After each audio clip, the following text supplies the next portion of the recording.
I'm not kidding when I say I'm fond of what Eric's doing, and I couldn't wait to have this interview. So yeah, we'll jump right into it here.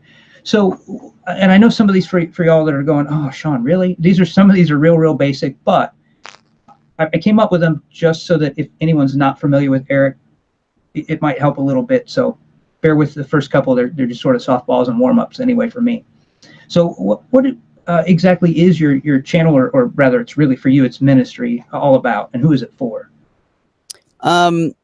So I probably started the channel because one, I just had some material or stuff recorded that I thought other people could benefit from, and just kind of put the stuff out there. I mean, especially if something like a debate where you're preparing, for a few months, and then it lasts a couple hours, and then it's like, wow, that was pretty quick. So and also I found that, for example, I did a debate on abortion with the feminist lawyer. And it was a very great debate, in my opinion. I thought it went really well, so well that I'll just say she's no longer employed with the pro-choice organization that she was with. I don't know why, but a few months after the debate, she was no longer employed there. But at the same time, later on that night, I had a handful of young ladies come up to me and tell me that they either came to the debate pro-choice or on the fence, and as a result of the debate, they were leaving pro-life. And that was just some of the young ladies that came up to me personally and told me. I'm sure there were more. And then thinking, long after I die, this video is still going to be up, for the people to watch and to kind of see, the arguments and the stuff that's going on there. So it was also a way to reach other people that I maybe don't know personally or couldn't reach myself. So its purpose is, especially now, is to be informative, to instruct, to teach. Some of the stuff I do, there's times where I'm thinking like, oh, I wish I could have recorded that, or, oh, that would have been good, for other people to hear, maybe would have benefited from that. So it's a desire. I feel I have the gift of teaching, and I love teaching and instructing and showing. And I think this kind of information, I mean, people need to know about this. One, because the Bible tells us to love God with our minds, part of the greatest commandment. And also because we live in a society where these kind of things come up. And I can't tell you, I've lost count now of, and we can, talk more about this later, but of parents, friends, or coworkers, or people that email me, text me, message me, call me at least once or twice a month saying, will you please talk to my brother, cousin, father, whatever the case is, because they're having these questions, or they're atheists, or they don't believe in God. I was speaking somewhere one time to a group of church leaders, and this one lady, when I opened it up for questions, she raised her hand and said, I don't have a question. And then she just starts kind of bawling and basically saying that her son lately has been reading, books by like Hitchens and Dawkins and Harris, and how he's been not wanting to go to church, and he's had all these questions. And then it's as the more she talks, the more she starts crying and just saying, and I don't know how to respond to him because I was never taught to. And he has these questions because he was never trained how to answer these questions himself. And she says, please keep doing what you're doing, because I don't want more parents to deal with what I'm dealing with now. And it just broke my heart. I mean, it really did. And I can go on hours about that, but yeah, it's something that's needed. It's not something I do because it's fun. It is fun. I do enjoy it. I don't mean just debates. I just mean learning. I'm kind of a nerd that way, but also because it's what the Bible commands us to do, whether I like it or not. I don't always feel like talking with people. I don't always feel like preaching. I don't always feel like doing these things, but yeah, like I tell my daughter, sometimes I'll say, hey, you're gonna have to clean your room or do this. She says, well, I don't feel like it. And I say, well, that's perfectly fine. You don't have to feel like it. You just have to do it. I'm not asking you to feel like it. I'm just asking you to do it. And that's kind of the approach I take when it comes to, what the Bible instructs us to do, whether I feel like it or not. Life and the purpose and meaning, everything that's going on is much bigger than I am. And I always keep that perspective in mind. And so why not share what God has called me to do and what I do with other people, when they can just, within a few clicks, learn, disagree, or, things of that nature. Everything being at your fingertips, why not throw more stuff out there like that? Yeah. Amen, brother. Yeah, that's awesome. I know, give you a break, take a sip of water here. As a pastor, when I was a young guy, and even just in Bible college over 20 years ago, apologetics was different than what it is now. I mean, granted, yeah, the material was there, but we didn't have the vibrantness that we've got, and of course, internet was very new still by the standards that we have today. And I just love the time period we're in. But I know what you mean. Sometimes it's like, I don't know if I really want to do this, but I'm called to do it, and so I'm happy to do it. But yeah, it can be difficult, but that's awesome, brother. That is awesome. So I did have another question, sort of in the same vein, which is, what, if any, and this could vary. It doesn't have to be, your answer doesn't have to be specific to this question. You can vary it if you'd like. What do you have any favorite ministry or apologetic experiences? Could be a debate or something like that. Yeah, there's a lot of stories I've often shared. It just depending on the situation or kind of the mood I'm in, or how the audience is responding to some of the stuff I've saying. But some of the most memorable were two specific instances, and I usually share this whenever I tell people about how apologetics is needed. One instance was I was invited to speak at this Christian school, and it was going to be on apologetics.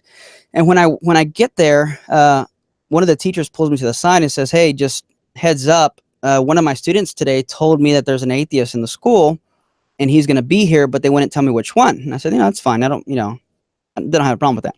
And then before I was going to speak, another teacher pulled me aside and said the same thing. So anyway, I talked for about an hour or so. I take questions for about another 30 minutes or so. And as I'm taking questions, there's a young man in the front with his arms crossed, looking kind of upset, and he just kind of yeah like that. And as he just kind of looks uncomfortable, and then just like looks around and kind of shrugs his shoulders like, "I've had enough." And he raises his hand, and I say, "Yes." He goes, I don't believe in anything you just said. I'm an atheist." And everybody in that room just went completely quiet. And I said, "Okay." I said, "Well, why not?" He said, "Because there's no evidence."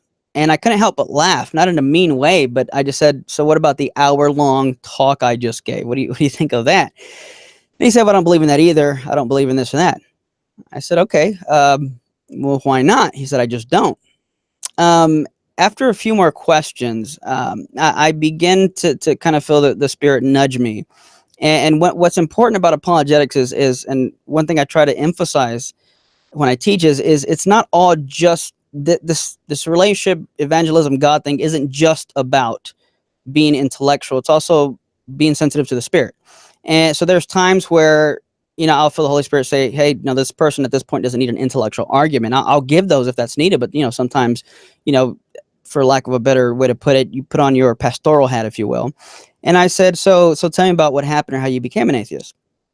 Long story short, he was talking about how he was praying. His parents wouldn't get divorced and whatnot. They ended up getting divorced.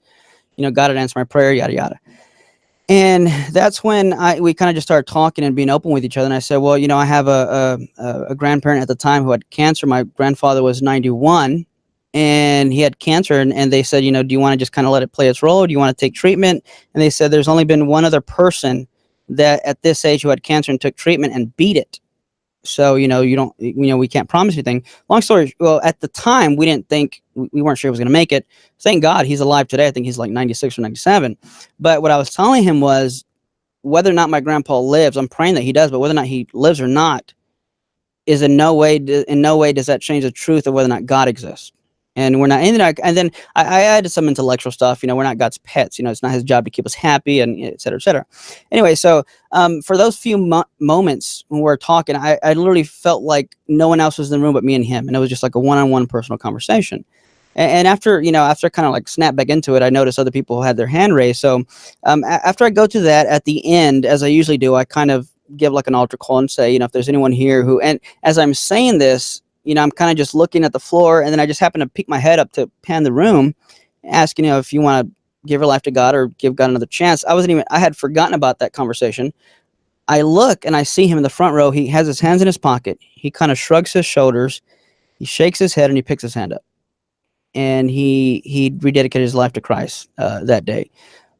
About a month or two later, when I went back to the church for this event that we're having, I saw the youth pastor. I said, "Hey, by the way, how is so-and-so doing? Is he still coming to church?" He said, "Oh, you didn't hear? He's not only coming to church, he's now part of the praise band. He now plays guitar in the worship band." Hey, man, that's awesome. I mean, I still tear up. I'm surprised I didn't tear up telling the story now, every time I think of that. But there's another moment where, won't mention the name of the church, but I went to go speak somewhere, and there's a story to that. But I was recommended by someone else to speak there, and they were looking for a youth pastor and whatnot. Anyways, I had lunch with the pastor before the service. And again, to try to keep it brief, I remember he was pretty much asking me some questions, and it kind of felt like at some point he kind of was over. In other words, he's like, yeah, I probably shouldn't have invited this guy, because it's as if everything I was saying. So first he was asking about the youth pastor position, and I was being honest with him. I said, well, I don't necessarily feel called to be a youth pastor, but I'm called to serve, and however that could be, I'm willing to do that. And he didn't really like that. In fact, kind of said something like, well, why are you wasting your time and my time? Why'd you come? And I was like, well, we know someone that we both respect highly who recommended me to come here. And, anyway, so we're at lunch, and he's like, so at the time he was asking, do you use slides for your verses? And I was like, no, I don't use slides for my verses. He's like, oh, well, I do. I'm like, okay, all right, preference, I guess. And then he's like, so I hear you do apologetics. I said, yeah. He goes, yeah, I don't think there's a need for that behind the pulpit. Maybe a Bible study, but not the pulpit. And so I'm just thinking, like, what am I doing here? Like, why are we having lunch if all he's going to do is contradict everything I say? So fast forward later that night in the service, which he didn't even go to, the youth service I was speaking at, in the beginning of the service, or right there, before I started actually preaching the topic I was going to touch on, I did talk about what I do in apologetics. And then I said, but I'm not here to talk about that tonight, but if you have any questions on that, see me at the service. You can ask me whatever you want, Okay, so again, fast forward, there's a young man who comes up to me with his mom right next to him. Mom looks kind of worried. He comes right up to me with his mom and says, you said we could ask you questions, right? And I was like, yeah. And I'm thinking, gosh, did I say something wrong in the sermon? Did I offend him? And he says, see, Mom, I told you. And I'm thinking, oh, is everything okay? She says, yes, I just wanted to be sure that, he was telling the truth, that you did say anyone could ask you questions. I said, why is that? Well, the kid was an atheist. He was a junior in high school, very smart. The questions he was asking later, I even said, what books have you read? Because the average person doesn't ask these questions unless they have some background knowledge of the stuff. And he's an atheist who is very influential. It was a very, very small town. So everybody knows each other. And basically, it got to the point to where the youth pastor and the pastor told him, you can no longer ask questions here. Don't ask the students questions. Don't ask the ministers questions. If you're going to come, you can't be stirring up trouble like that. And here I am going to try to hold back tears, because hearing that first really, really broke my heart, because the kid had some serious questions that he was honestly seemed to be struggling with. And we talked for a good hour or so, to the point to where the person locking up the church is like, hey, you guys have to leave. I have to go home. So, we just have, and on my way, literally as I was on my way walking to my car, he's just right behind me, just still talking. And I said some things he had never thought of before. Now I'd have to look into that. I recommended a few books, and gave him my card, whatever. But we got to talk, and he told me, I've never met someone like you, and I hear that a lot. And I'm not tooting my own horn here, but every time I hear that, one, I'm glad, because now I can be a point of contact for that person. But at the same time, I'm thinking, you've been in church for how long? And I'm the first person that you've met like this. Right. You got to ask yourself why. Yeah. Exactly. So the pastor, before we left, the pastor's like, hey, let's do breakfast in the morning. And in my mind, I roll my eyes like, for what? But okay. So we're having breakfast, and then I say, hey, pastor, and I'm thinking, this guy's not going to invite me back. So, what's the point of, not that I wanted to be rude, but there's no point in, any kind of courtesy of saying what's on my mind. I said, you mentioned yesterday about apologetics not being needed behind the pulpit. I said, you have an atheist in your youth group, right? And he kind of looked at his plate and fiddled with his napkin, and he kind of giggled and said, yeah, that's so-and-so. We're praying for him. I said, it's going to take more than that. I said, and that this kid is incredibly smart and influential for his age. And if you lose him, you're not just going to lose him. I guarantee you're going to lose him, and he's going to take half the youth group with him, because that's how influential he is. And even if it's just for one kid, he has the potential to make such an impact that it can either be for the kingdom or for the enemy. And I've seen that happen. It still saddens me to this day to say, I don't know what happened. I gave the pastor my card because I didn't want to give it to the kid. I didn't want to be disrespectful. So I gave the pastor my card and said, would you give this to him? He said he would. Never heard from the kid. Those two situations really stand out in my mind, and just kind of reminds me of just what we're dealing with. The Bible says that, Christ was willing to leave the 99 for that one sheep. That can play out in a number of ways, including apologetics. Surprisingly, atheists, the population of atheists, it isn't even that big, but they're very loud and very influential. Right. And apologetics isn't just for non-believers, it's for believers. I got into apologetics as a believer because I had questions. In fact, two of my youth pastors I got in trouble with because of the questions I asked. They even told me, hey, stop, you're just trying to be a contrarian. I was told this as a Christian. I can just imagine what a non-believer would feel like. And one time when I was talking about, one of the areas I like to focus on is the existence of the soul.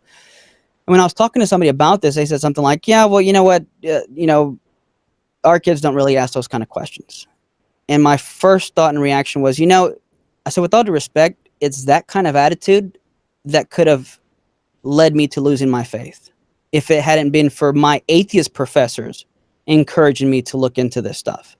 And then I said, also, I guarantee you, it's not that your youth group doesn't have these questions.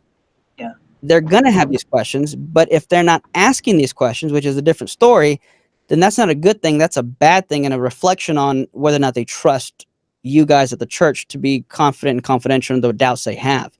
In other words, it's not a matter of whether or not these kids have those questions. It's whether or not they're bold enough to ask them. And if they're not, something's going on. So yeah, it's just I always keep those two stories parallel in my head, and it's just a constant reminder of we're not here to just feed ourselves. We're not here we're called to serve. That's what ministry, that's what the term minister literally means. It's servant, that's what we're called to do. And that can play out in a number of ways, whether it's, being behind the pulpit or, I have a few guys that would travel with me. One of them recently passed away, and all he would do was help me with my CDs and help me when I travel. And in his mind, I remember him telling me, I feel like I'm not really that important to this group. And I said, are you kidding me? And his name was Danny. I said, dude, if it weren't for you, I couldn't do the things I do after the service, because by the time I get from the pulpit and try to get back, people stop me, people want to talk to me. I said, you are incredibly valuable, to this ministry. So whether you're behind the pulpit or behind the scenes or behind the soundboard, whatever the case is, your wife, in the other room, keeping an eye on moderating, whatever the case is, you're called to something, but you're called to serve. And gosh, Hosea 4:6 says, my people perish for lack of knowledge. I think there can't be enough apologists out there. And I'm just preaching here, so you have to forgive me. Oh, no, brother. I know you're ordained as well, so I don't mind at all. I mean, even if you weren't, it wouldn't matter. But I've done many jobs as a pastor, associate or otherwise, mainly mowing lawns and other stuff like that. Oh, yeah. And, yeah, I know how it, we're all called to serve and do so. And same thing. We had a guy at our church, Charlie Brown, Really? kidding. And he was a World War II veteran. When I met him, I think he was 96 or 97, and he was a ranger and stormed the I forget which battalion it was that hit Normandy. I think it was Utah Beach, the guys that scaled the cliff straight up. Might have been Omaha, I don't remember. Awesome guy, just incredible, servant's heart. Same thing, just awesome. So, right on. Yeah. So these next two are easy, and I know they're going to be short answer, but I got to ask them anyway because I ask everyone these two. Favorite philosopher and or theologian? J.P. Moreland, hands down. He both as a philosopher and a theologian. Even though his profession is philosophy, he touches a lot of theology. I mean, of course, I would argue you can't do theology without philosophy, because anything that's gonna deal with theology is gonna deal with metaphysics, and anything dealing with metaphysics is a branch of philosophy. In fact, philosophy is inevitable, of course. But Moreland, because for those who may not be too familiar with my background, to condense it, and I say that all the time, and it's never too condensed, but basically my freshman year of college, both my philosophy professors were atheists, and one in particular, comes in and he says something like, religion wants us to believe in the soul. And because of the soul, we can have hope in an afterlife. And, we can have hope in seeing our relatives that passed away and whatnot. He said, but according to religion, the soul is not physical. And then he pulls out this antidepressant pill and says, and this pill right here, if I take it, it can affect and change my moods, which are allegedly in my soul. But if my soul is non-physical, then how is it that this tiny antidepressant pill, which is physical, how can that physical thing affect the non-physical? Because every time we look at the brain, all we see are neurons firing. Every time we look at the body, all we see are the base elements and, carbon, hydrogen, oxygen, but you don't find a soul. He says, so what do we do with that? How do we explain that? He says, I'll tell you how we explain it. There is no soul. There is no God. There is no heaven. There's no hell. There's no afterlife. We're just physics and chemistry all the way down, and we need to learn to live with that. See you next week. And as a freshman in college, not only had I never heard of anyone disbelieving in the existence of the soul, I never heard an argument against it. So I was floored. I was shocked. I didn't know what to do with that. I didn't even know where to start with that. So just to fast forward there, when I heard of Moreland and heard the stuff he was talking about and stuff about the soul, and I ate it up. I mean, so quickly, so much to the point that the car I relatively recently bought about 5 or 6 months ago is the Kia Soul, just because it says the word soul and it makes for a good punchline when I teach on the soul. But yeah, I mean, his work has been very influential. And then just the more I hear him and how transparent and honest he is, how blunt he is, sometimes even without a filter, which I love because I'm kind of the same way. How honest he is, how funny he is, and just the heart that he has. He's, I don't know if I want to say one of the few, but one of the few I know of that are not only intellectual, but also don't neglect the gifts of the Spirit, the work of the Spirit in the body of Christ. And I mean, he can hang with the best of them on both sides. And a lot of his stuff and the way he teaches spiritual formation, the way he shares, it's really, really beneficial. And it really has helped in so many areas of my life, anything from marriage to ministry to personal prayer. I mean, he makes a case for something. Him and Craig, I appreciate the way they articulate what they're trying to convey. Growing up, and stop me when you need to. Growing up, I just remember, again, I was always one to think and ask questions. And to me, it felt like every youth camp and youth service was the same message. Don't do drugs, don't have sex before marriage, don't smoke, don't drink, and follow Christ. And it's like, you tell me one thing to do and 10 things not to do, I still don't know what to do. I relate it to the analogy of say you come to I invite you to, let's say, a class on how to bake a cake, and I stand up behind this pulpit, and y'all are there to learn how to bake a cake, and I start yelling and screaming and shouting and telling you, what ingredients you should not use, what not to do, that if you do this, you're going to burn the cake. And I get you excited. I get you emotional. We sing songs about cake. You cry. I pray for you at the altar. You fall down. And at the end of the service, you may be emotional. You may be inspired to bake a cake, but you still don't know how to bake one. You're just really excited about the fact that you want to bake a cake, but you still don't know the ingredients or the process. To me, that's what every service felt like, just about.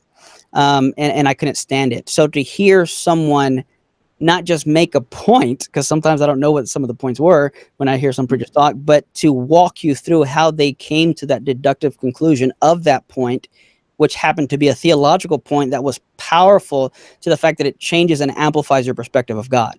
And that, I mean, I fell in love with philosophy and apologetics and theology, not because it taught me how to respond to atheists, but because it taught me how to love God deeper. It taught me how to understand God in a totally new light, to where, it makes sense when you read scripture and, the rich young ruler says, good teacher. And Jesus says, why do you call me good? You don't know me. Why would you call me that? I know why my disciples call me that, but why do you call me that? You don't know me like that. Yeah. Yeah. That's awesome, brother. And yeah, it's funny because I was having this conversation with Erika, and now anyone that enjoys negative theology, let me not offend you. When I say I dislike negative theology, I don't mean that there's anything wrong with it. I'm just merely saying, it's not my cup of tea because of the same thing. Now, for those of you that don't know, that is whereby we would describe God by what he is not. Well, that's great, but we should be able to describe him by what he is. Therefore, if there's 10 things and we say, no, he's not 6 of these, well, then he's 4 of them. It's just, sort of obvious. And sometimes people use that as a disguise so that they can not, they want to tread carefully and not offend people. And I understand that. I really do. But in the same way, it goes back to Eric's point about the sermons and these services. And what does Paul say? He says, think on these things, whatever is lovely and just and perfect and all these good things. He doesn't say think on the things that are negative so you don't do them. He's talking about all the glorious things. So, amen, brother. That's awesome.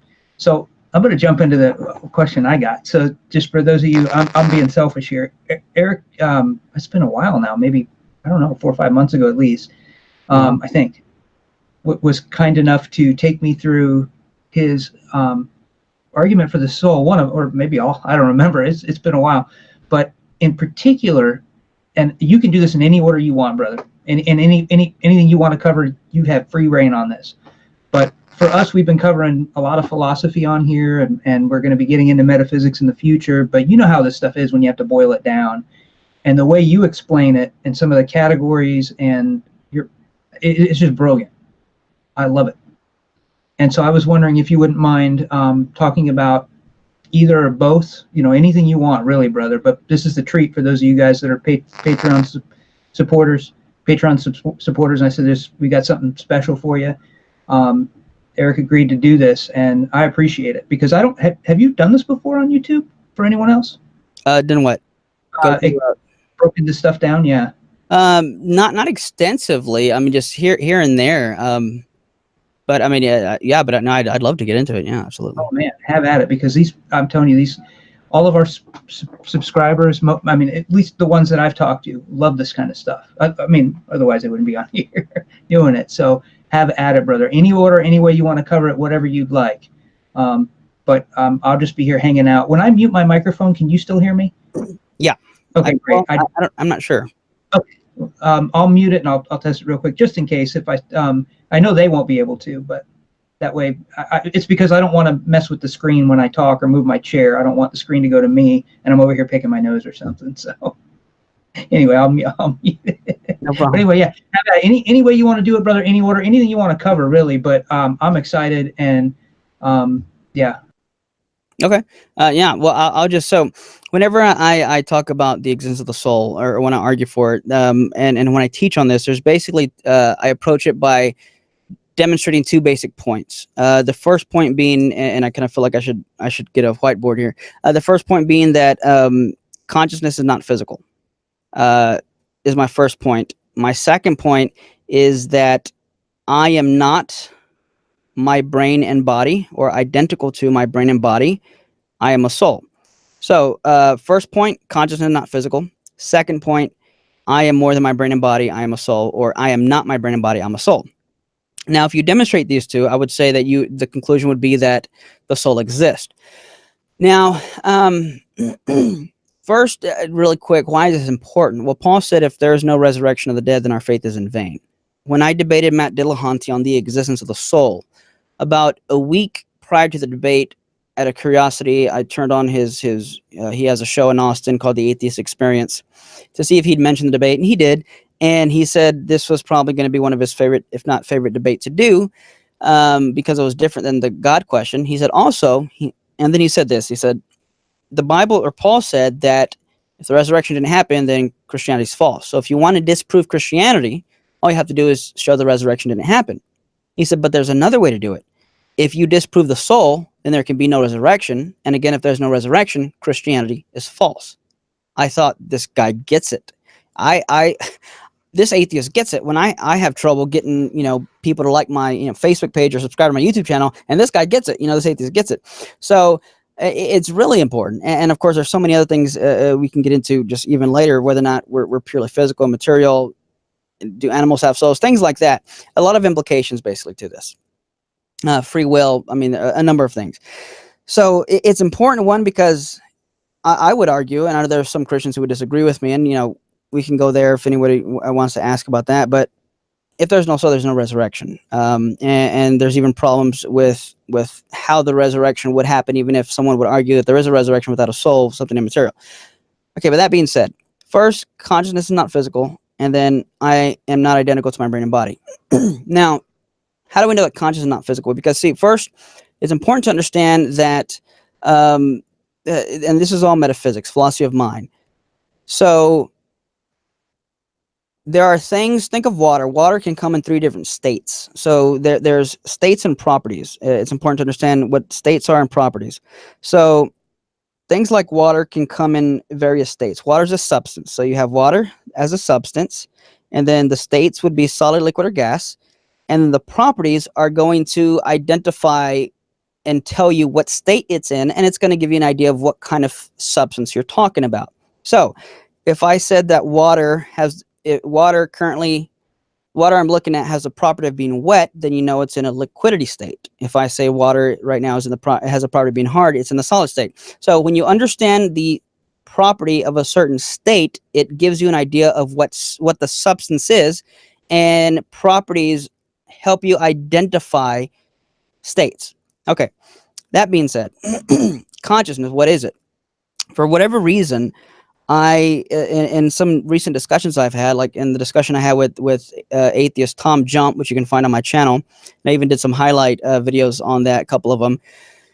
Him and a few of the atheists I've talked to would say things like, we don't know what consciousness is, which is bizarre to me. Consciousness, I would say consciousness is the one thing that you can be absolutely certain about. And I would even dare say you can be more certain about your conscious mental state and your soul than you can be certain about your own body. You can be more certain about that than anything physical. Yeah. Can I jump in for a second? Yes, please. It's funny because I've heard Tom Jump say that before with you and then with somebody else in a debate, and I went, yet he uses not Hume, not Kant. He uses cogito ergo sum. Descartes. All the time. And I'm like, how can you tell me that you can't be positive of anything? Now, he's gone on since to say, well, I know that I exist because of that. I'm like, well, you'd have to have consciousness for that. It's just inconsistent. But anyway, yeah. I've had some Christians, and I think they mean well, who say, well, I think you misunderstood him, Eric, or this is what he was trying to say. And don't get me wrong, while I can appreciate someone trying to be charitable, and I think I am charitable, the questions I asked and the responses he gave, he made it pretty clear. Now, I can understand if someone says we don't exhaustively understand what consciousness is. Even then, I could maybe see that, disagree, but that's neither here nor there. But basically, his assumption is that consciousness is physical, and what he was really saying is we don't know how consciousness works or where it comes to be. That's a separate question than what it is. Okay, but even then, and we can get into the weeds of that later. Nevertheless, consciousness is what your mental states and experiences. If right now you can just introspect, right now, if I took a minute, I can introspect and think, yeah, my back's kind of hot. Maybe there's a little bit of sweat going on. Yeah, my left foot, feels there's a little bit aching there because I was standing up earlier. I got an itch in my right arm, and if I start concentrating, I can kind of introspect and see what I'm experiencing. That's consciousness. Now, consciousness is one of those things that you have to define ostensibly. Now, what that means is things that are defined ostensibly are things that you have to point to or give examples of in order to define. For example, how do you define the color purple? How could I define the color purple to someone born blind? I could not. Now, a physicalist might argue you can describe their wavelength. Yeah, telling me the wavelength of a color doesn't tell me what color it is, because I don't know wavelengths. I know colors. Now, wavelengths may be associated with colors, and I'm jumping ahead of myself here when it comes to consciousness in the brain, but they're not the same thing as colors. So before I go any deeper there, there are 5 states of consciousness, just like there are 3 states of water. It is you have thoughts, desires, sensations, acts of will or volition, and thoughts, sensations, desires, acts of will, and gosh, what's the other one? 1, 2, 3, 4. Yeah, I just had a blank. Long day. Thoughts, sensations, thoughts, beliefs. Right, beliefs. So beliefs, thoughts, desires, sensations, and acts of will. Now, Why just 5, or how do we know there's 5? Because any mental state you can point to is going to fall under one of these states. Any of these properties you can point to going to fall under one of these states. And how do we know they're different? Now this is going to get into what's also going to be important to understand when we get into the arguments is Leibniz Law of Identity. When there's a longer word for it, but we can just call it Leibniz Law of Identity for short. And it's basically the idea, it's like a rule of thumb or like a measuring stick. If you want to know whether or not two things in question are identical, you would have to ask if whether or not they share the same properties, because at minimum, if something is identical to something else, if X is the same thing as Y, then at minimum, they're going to have to share the same properties. And if there's at least one property that's shared that one possesses that the other one doesn't, they're not the same thing. So in other words, if Eric Hernandez is the same person, literally the same person as Kendall Hernandez, my wife, if he's the same person as Kendall Hernandez's husband, then we're not talking about two people. We're talking about one person using two different titles. And in philosophy, that would mean that's a relationship of identity. Eric Hernandez is identical to Kendall Hernandez's husband. And again, by identical in philosophy, that literally means the same thing as. Now we use it in a casual, loose sense to mean similar. It doesn't mean similar. It means literally the same thing as. Okay. So if Eric Hernandez is the same person as Kendall Hernandez's husband, then whatever properties he has, Kendall's husband's going to have those properties. So if I'm, 5 something, then, Kendall's Hernandez is the same thing. If I have, black hair, Kendall's Hernandez's husband's going to have black hair, because again, we're talking about the same person. We're just using two different names. Now, if in principle, I could find a property shared by one that's not shared with the other, then automatically they can't be the same thing. The example I usually use, suppose you walk into a laboratory and you see 2 bottles of clear substances, and you want to know whether or not these substances are the same. Are they the same substance? Are they the same thing? So you let's say you pull out a notepad and you say, well, they're both clear fluids. And they both have properties of being a clear fluid. So far, I think they're identical. They're the same substance. One, you notice one bottle has labeled water. The other label says chemical X. You turn the bottles over and you see that on the back of chemical X, it says caution flammable. And you think, okay, well, I know that water's not flammable. Therefore, even if I don't know what chemical X is, at the very least, I now know that they're not the same substance, because one of them has a property that the other one does not have. So even if they might share some properties, the fact that there's at least one property that's different automatically entails they're not the same substance. Because if they were, they would share the same properties. Okay. That being said, we can even do this with the 5 states. Like, for example, beliefs and thoughts. Someone might think, why are those different states? Well, are there things true of one and not the other? Sure. I can have thoughts that I don't believe. I can entertain a false belief, and it's a thought, but I don't believe it. And I can also have thoughts. I can also have beliefs that I'm not currently thinking about. In order to have a thought, it has to be in that moment, it has to be occurring. In order to have a belief, I don't have to reflect on it. So I can have thoughts I don't believe, and I can believe things that I'm not currently thinking. Therefore, they're not the same state. And we can go through each one of those, but there's 5 states of consciousness: thoughts, beliefs, desires, sensations, and acts of will. Okay. Now that, and we're still not getting to the arguments yet, still a little bit more unpacking. Now, is conscious physical? Because remember, my first point is that consciousness is not physical. And if there are any questions coming up, you can let me know if they're relevant. If there might be some that come up that might be relevant later on. Okay. Is consciousness physical? I would argue first that consciousness is not physical. Okay. Why not? Now, remember the example I used earlier about my professor saying that we're just physics and chemistry. In fact, Tom Jump said that consciousness is physical. And I asked him why. He said, because if you affect the brain, we know that it can affect your memory. Okay.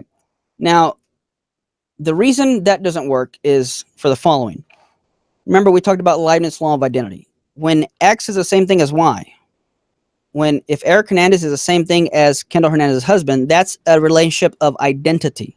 So in order to show that the mind is the same thing as the brain, in order to establish that relationship of identity, that they're the same thing, you have to show they share the same properties.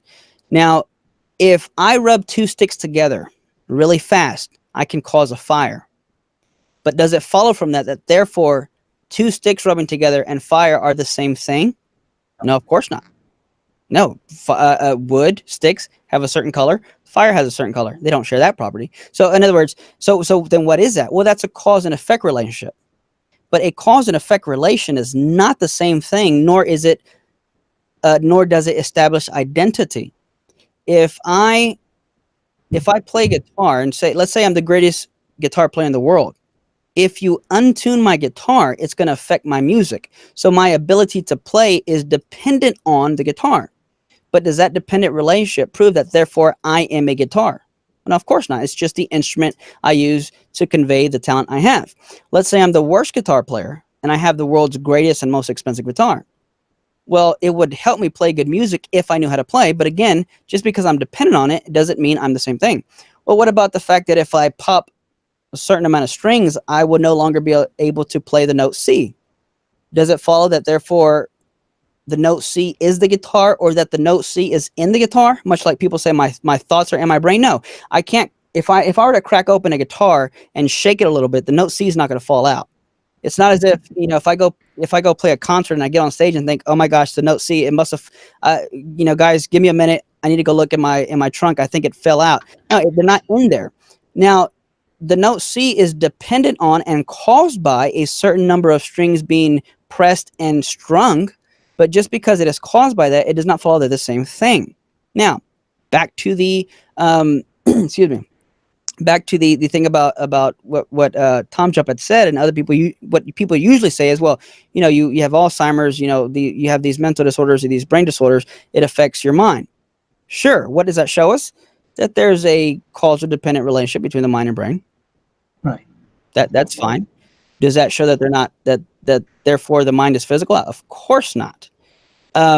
Well, why not? Because in order to do that, you have to establish identity. Now, we still haven't given the argument yet, but let's get into a little bit about how we would argue for that. Now, consciousness is not physical. How do I know that? Because they don't share the same properties. Simply put, just like the fact that if chemical X has just one property that's not shared by water, they're not the same thing. Okay, if consciousness were physical, we would have to reduce it to something like the brain. Really, that's all you got. So if consciousness, if the mind is the same thing as a brain, then all the states of the brain should be shared by the states of the mind. Now, we know that when I think of puppies, I will have brain state X, meaning when I have a certain thought, my neurons will fire in a certain way. A neuroscientist can take a picture of what my brain looks like when I think of puppies. Does it follow that therefore thinking of puppies and those brain firings are the same thing? No. Why? Because they don't share the same properties. So, for example, my thoughts can be true or false, but no state of my brain is true or false. I can't say, well, this part of my brain's true, but this one up here is false. That doesn't even make sense. My brain can weigh 3 pounds, but the thought that I'm talking to Sean does not weigh 3 pounds. Moreland says a joke, philosophers may have heavy thoughts, but we don't have to wear neck braces. My brain can be 7 inches long, but the taste of banana, which is a sensation in my mind, a mental state, is not 7 inches long. So while we can go through a dozen more things, the simple fact is that if all the properties and states of the brain are physical, and all the states and properties of the mind are not physical and not shared by the brain, then it follows that if consciousness exists, it can't be something physical, because every property of the mind, of the states of the mind, are going to be non-physical, and every property and state of the brain is going to be physical. So all it would take is one example. We can go through dozens, but that alone there would show that consciousness is not physical. I'll go ahead and take a pause right there.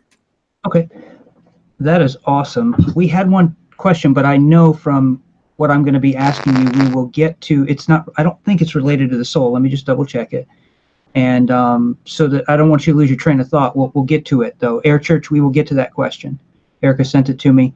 I goofed. Sorry, I didn't address that sooner. I had the wrong app open, or I actually don't have the correct app on this phone. So I'm sorry about that, Air Church. But are there any questions on what Eric has covered in regards to these categories and whatnot so far, these ideas of metaphysics. And let me say this while you guys are responding, if anyone has a question about what he's covered. Guys, I think it was William Lane Craig, and Eric can correct me, that has said that this argument is when folks have said what is going to be things that are going to need to be addressed in the future, this is one of the things, that this argument for the soul.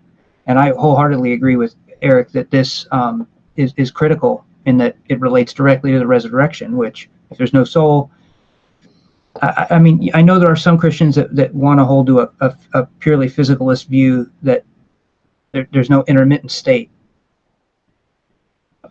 Maybe that's the case, but I don't think so. And I think Eric's right on this.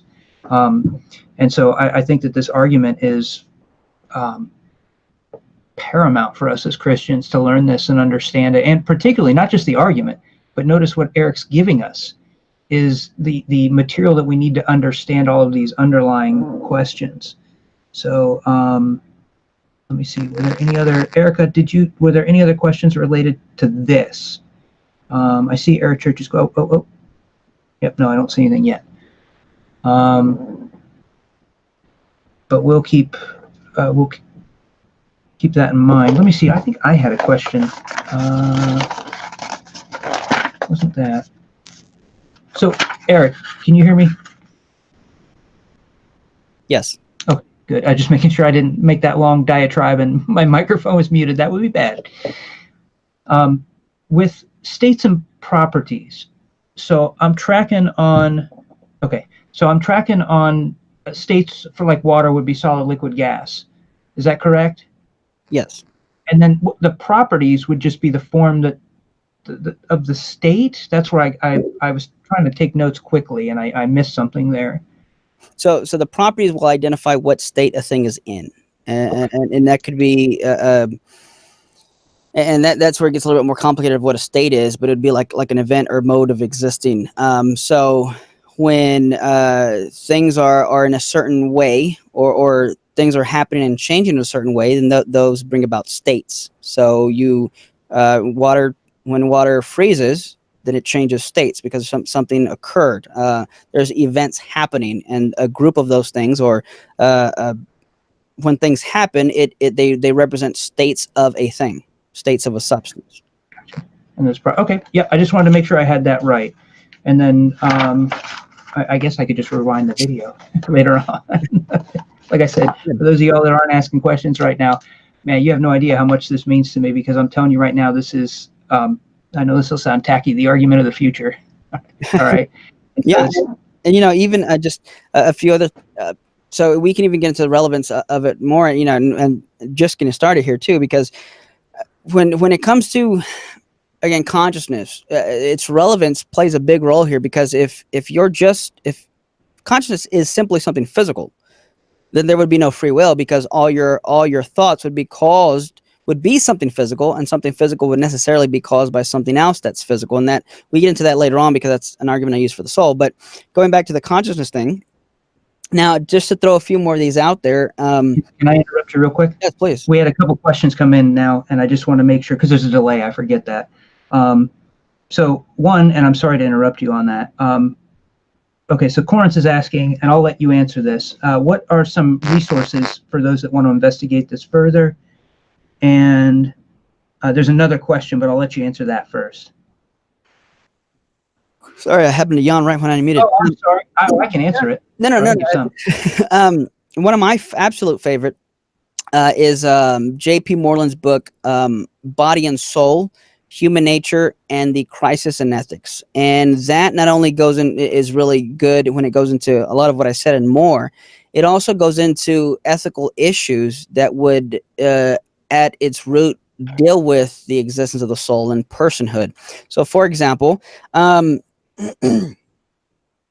I may want to save this for when we get into the soul specifically, which would show that I'm not my brain and body. But, like, for example, when it comes to the abortion issue, well, the question, when is it a person? And I'm using air quotes here. What makes someone what is a person? And whatever a person is, what is it grounded in? Because one thing I was going to say relevant to consciousness was properties, now talking metaphysics, properties themselves are necessarily possessed or owned by something else. In other words, properties don't show up in the world all by themselves. When I get on the freeway, I'm not afraid that I'm going to hit the property of redness with my car, but I would maybe be cautious of hitting an object that possesses a property of being red. So redness does not exist and pop into the world by it. You know, we don't see redness floating around in the room saying, well, you know, watch your head. It's always possessed by something else. So if properties are necessarily possessed by something, then you have to ask the question, what are the states and properties of the mind possessed by? Is it possessed by something physical or not physical? And that's where you transition to the arguments for the soul. In other words, I love how Moreland put it, thoughts have thinkers. And when he said that, it just kind of blew my mind. Like, what? Wow, thoughts don't float around by themselves. Every thought is necessarily owned by a thinker. So, and we can go into this, and I wanted to mention a few more things about consciousness. But in other words, so when we transition to that, though, it's like, okay, well, we know that consciousness exists, and the properties of the mind must be owned by something. Well, what possesses consciousness? There's one thing I am absolutely certain that possesses consciousness, and that's me. I possess consciousness. Now, the word I is an indexical word that is used to refer to something. When I say the word I, what is that referring to? It's referring to me. Well, what am I? Because whatever I am is going to be what possesses the properties of the mind. And again, properties give you an idea of that state that the thing's in, and that gives you a good idea of the kind of thing and nature that possesses those properties. So if I know that I'm conscious and conscious is not physical, what kind of thing am I? That's where we get into the arguments for the soul. To just take a few steps back really quick, there's a lot of other ways we know that consciousness is not physical. There's something called the argument from first person introspective or private access, what it's called. And it's basically the idea that if consciousness were physical, then you should be able to know everything about my conscious life by just looking at me physically. So you, as a third party observer, you should be able to know what I'm thinking if consciousness were physical. But you can't. Now, I brought this up with Tom Jump, and he said, well, no, because I can't see every cell and atom, whatever. I said, well, let's just grant, hypothetically, you could. How would that change? Again, the way Moreland puts it, and I'll sing Moreland's praises all day, which he's actually going to be speaking for one of our conferences in November, which I'm nervous and excited about because Leighton wants me to speak at that one. I'm like, everything I say is going to be from him, so he's going to probably sue me for just copying what he says. But okay, so a neuroscientist can know more about my brain than I do, but he could never know more about my mind and mental life than I do. When you look at my brain, you're not going to see my thoughts. You'll see neurons firing, but neurons firing are not the same thing as my thoughts. So if it were physical, though, you should be able to look at my brain, know what I'm thinking. Now, before we get into some objections that usually come up, the point here is that anytime, when you look at me, let's say you look at me and you see something fall on my toe and I say, ow, you assume I'm in pain. Well, what's pain? Mm-hmm. How do you describe pain? It hurts. Well, right. That's kind of a synonym. Well, you're describing mental state. You're describing sensations. How do you know what a sensation is? Well, you experience it. Okay, well, how do I know what you're experiencing? I don't. Why? Because consciousness is first person. It's private access. Only you know what experience you're experiencing. That's called qualia or quell. Every mental state is going to have a specific mental texture to it. In other words, here's a thought experiment for the listeners. How do you know the difference between pain and pleasure? Think about that for a second. How do you know the difference between pain and pleasure? Well, because of what they feel like. Right.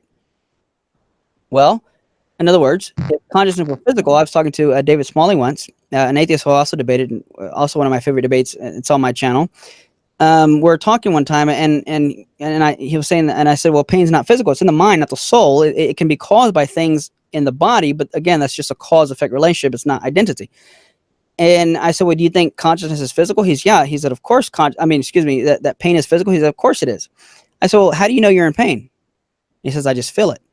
I said, oh, so you don't walk around with the brain scanner all day, and you don't like something, you don't have a weight fall on your toe, and you say time out, and you open up your computer and say, oh, look, oh, I'm in brain state X. That means I'm in pain. Okay, oh, ow. No, you're in pain because of the mental experience, the qualia that you have. Now, that's another thing is your qualia. First of all, it's first person introspective. You don't know what I'm feeling. You assume what I'm feeling. But here's another thought experiment. For all you know, when a when a weight falls on my toe and I say ow, I could be experiencing the mental state of the taste of strawberry. And when I experience the taste of strawberry, I say ow. But you could never know that. Why? Because consciousness is not physical. And that gets into what's called the problem of their minds. But the point here is simple. The point is not, okay, is everybody else conscious or not? The point is, if consciousness were physical, we should be able to know these things. Now, a common objection I get to this is people saying, okay, wait, but there is technology now that you can look at a brain and tell what a person's thinking, or you can do a brain scan and you can get, you can from that derive some kind of an image of what they may be thinking. And I say yes and amen. Yeah. But how did we get that information? Well, here's the complicated experiment that they did. Let's say we now know that when someone is asleep and there's rapid eye movement, that means they're in a deep, like REM sleep, and it means that they're dreaming. How do we know that rapid eye movement equates to or equals the correlation of dreaming? Well, because the complicated experiments that scientists did was they put these brain things on a patient. They told him to take a nap, and they stood there with the clipboard. It must have been really awkward. And when the person finally went to sleep and he said, what's going on? His eyes are moving. What's going on in his brain? This is going on. Okay, take a picture of that, and let's call that brain state X. Okay, excuse me, sir. Hey, what are you doing? Oh, I was dreaming. Oh, about what? About puppies. Okay, let's try that again. Go back to sleep. Do that a number of times with a few hundred people, and after a while you're going to find the correlation of what brain states happen with certain thoughts and mental experiences. But here's the point. If consciousness were physical, you wouldn't have to ask the person what mental state they're in or what they're thinking. You would just be able to see it. But given that it's not physical, you have to ask the person. So how is it that in some cases we can look at a person's brain and know what they're thinking?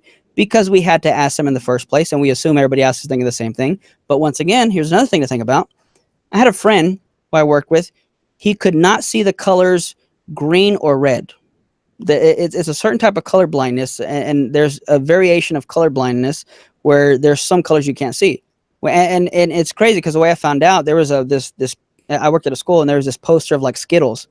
And they had like all the yellow Skittles said a certain word, and all the blue Skittles said a certain word. And when I looked at it, I'm like, oh, I never noticed that this poster had words on it. He said, what do you mean? He goes, let me see. And he looked at it. He goes, I don't see any words. I go, you don't see that there in this color and this color? He goes, what colors? He said, you mean the yellow ones? I said, no, there's no yellow. Like, what are you talking about? And then he says, oh, he goes, well, I'm colorblind with and it blew my mind. And then from that day on, every day I'd see him, I said, hey, so what does blood look like to you?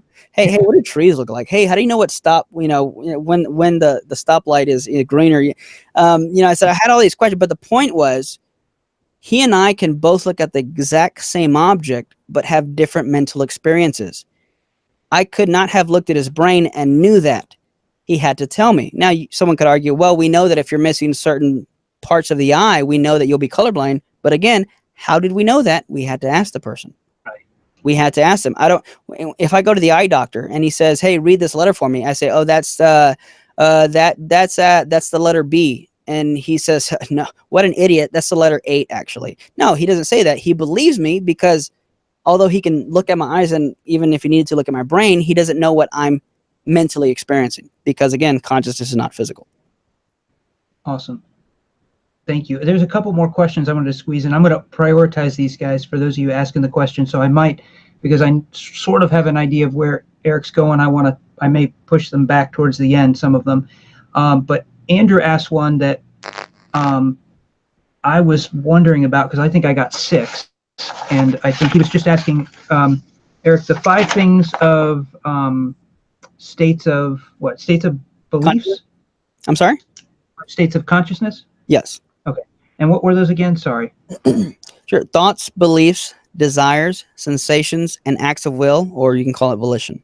That's why I had 6. I put volition as a 6th one. Okay. So those are states of consciousness, guys. Could you maybe maybe the question might be for a little bit of expounding on the states of consciousness, perhaps?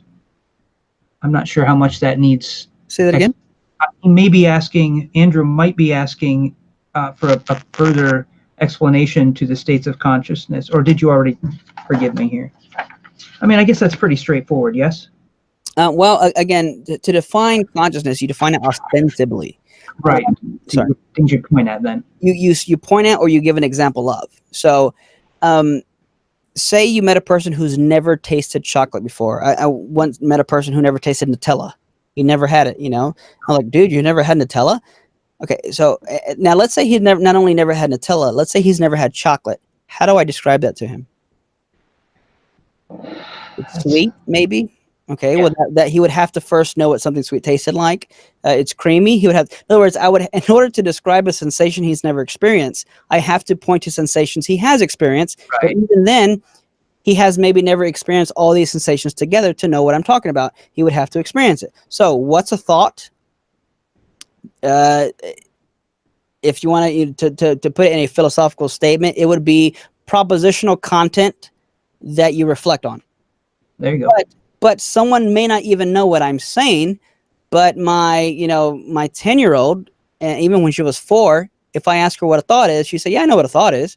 If I say, "Do you understand what a propositional content that you're reflecting on is?" No, I have no idea that is, but I know what a thought is, right? So these are things that we all experience, and that's the thing about consciousness. Of course, we know what consciousness is because we experience it every single day. Now, you may not be able to articulate it, but again, I think that's because consciousness is not one of those kind of things that you necessarily articulate. It's one of those things you cite examples of. Again, I can't explain chocolate to someone who has never tasted chocolate before. I can't describe the color purple to someone who was born colorblind. I once heard, and just a side note, I once heard someone say, for us here on earth to try to grasp and understand heaven, if God were to try and explain heaven to us, it would be like trying to describe colors to someone who's blind. It's just that beyond what we can even think of it. You know, I've heard great things about it. Can't wait to go. But yeah, so consciousness, it's a mental experience, which we would call qualia. There's a texture to these experiences, and we can categorize these states by their properties. Thoughts can be true or false. Desires are not necessarily true or false. For example, my desire for pizza is not true or false because it's the wrong category for that kind of question. Just like, what does the number 2 smell like? Well, that's an incoherent question because it's a category fallacy. It's not, you don't put smell to the category of numbers. Same thing with these different states of consciousness. Each have their own separate category because they each have their distinct properties that are not shared with the others.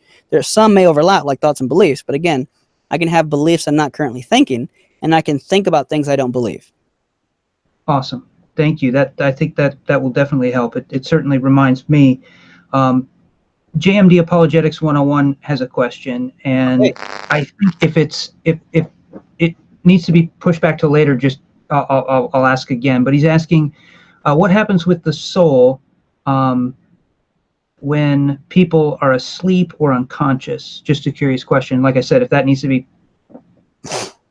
No, that's fine, and we can, and with that question we can even transition to the arguments for the soul. But what happens to it? And hey, by the way, JDM, I was on his channel once. Awesome guy. Met him, I think, a year or two ago. Maybe it was a couple of years. So no, I mean, nothing happens to it. It's just inactive at that point. When you can be unconscious, your soul can be unconscious. It's still there. You still exist. You're just not using anything. And this we'll transition into, and I'll push it to later to go deeper. But basically, you as a person is grounded in something. Actually, yeah, well, I'll have to push it there, but I'll just say it's grounded in something, and it can't be grounded in anything physical. So who you are is grounded in your soul. You are your soul, and your nature would be to simplify it, a grocery list of ultimate capacities, of dispositions, abilities. Even if those abilities aren't being actualized, they're still grounded within your nature. In other words, I can speak English. When I go to sleep at night, can I speak English? Well, sure, I still have the ability to. I'm just not utilizing or actualizing that ability. So everything's still there. You're just not using anything. So, okay. Now let's go into arguments for the soul. I am not my brain and body. Again, really quick, just to summarize, properties are necessarily owned by something. We've already established and talked about how the properties of the mind are not physical, and they're not shared by any of the properties of the brain, so consciousness can't be physical. Properties of the mind are owned by something. They're owned by me, but what am I? Am I physical or non-physical? Okay. Now, to understand this, more terminology is coming. We'll have to understand the difference between a substance and an aggregate. Yes. So, let's start with an aggregate. Aggregate. Aggregate. And this is concerning, if you want the bigger word than that, mereological aggregate. Mereological. And you can really impress your friends with that one.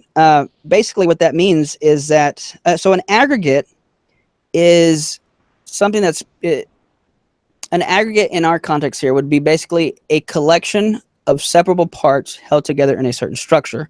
And again, for this context, we're talking about purely physical objects, because technically an aggregate is just a collection of parts that can be separated. So they're separable parts, and that's the important thing. So an aggregate would be a collection of separable parts held together in a certain structure.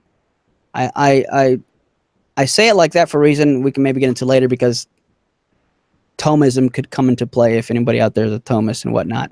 I had a discussion on Thomism also on my channel. You can check out there, but they're separable parts, not just parts, but separable parts. So things like watches, cars, and Legos would be aggregates. They are an existence of separable parts held together in a certain structure. Now, the thing about aggregates is that their existence is, and their identity, what they are, is necessarily dependent on the parts and the structure.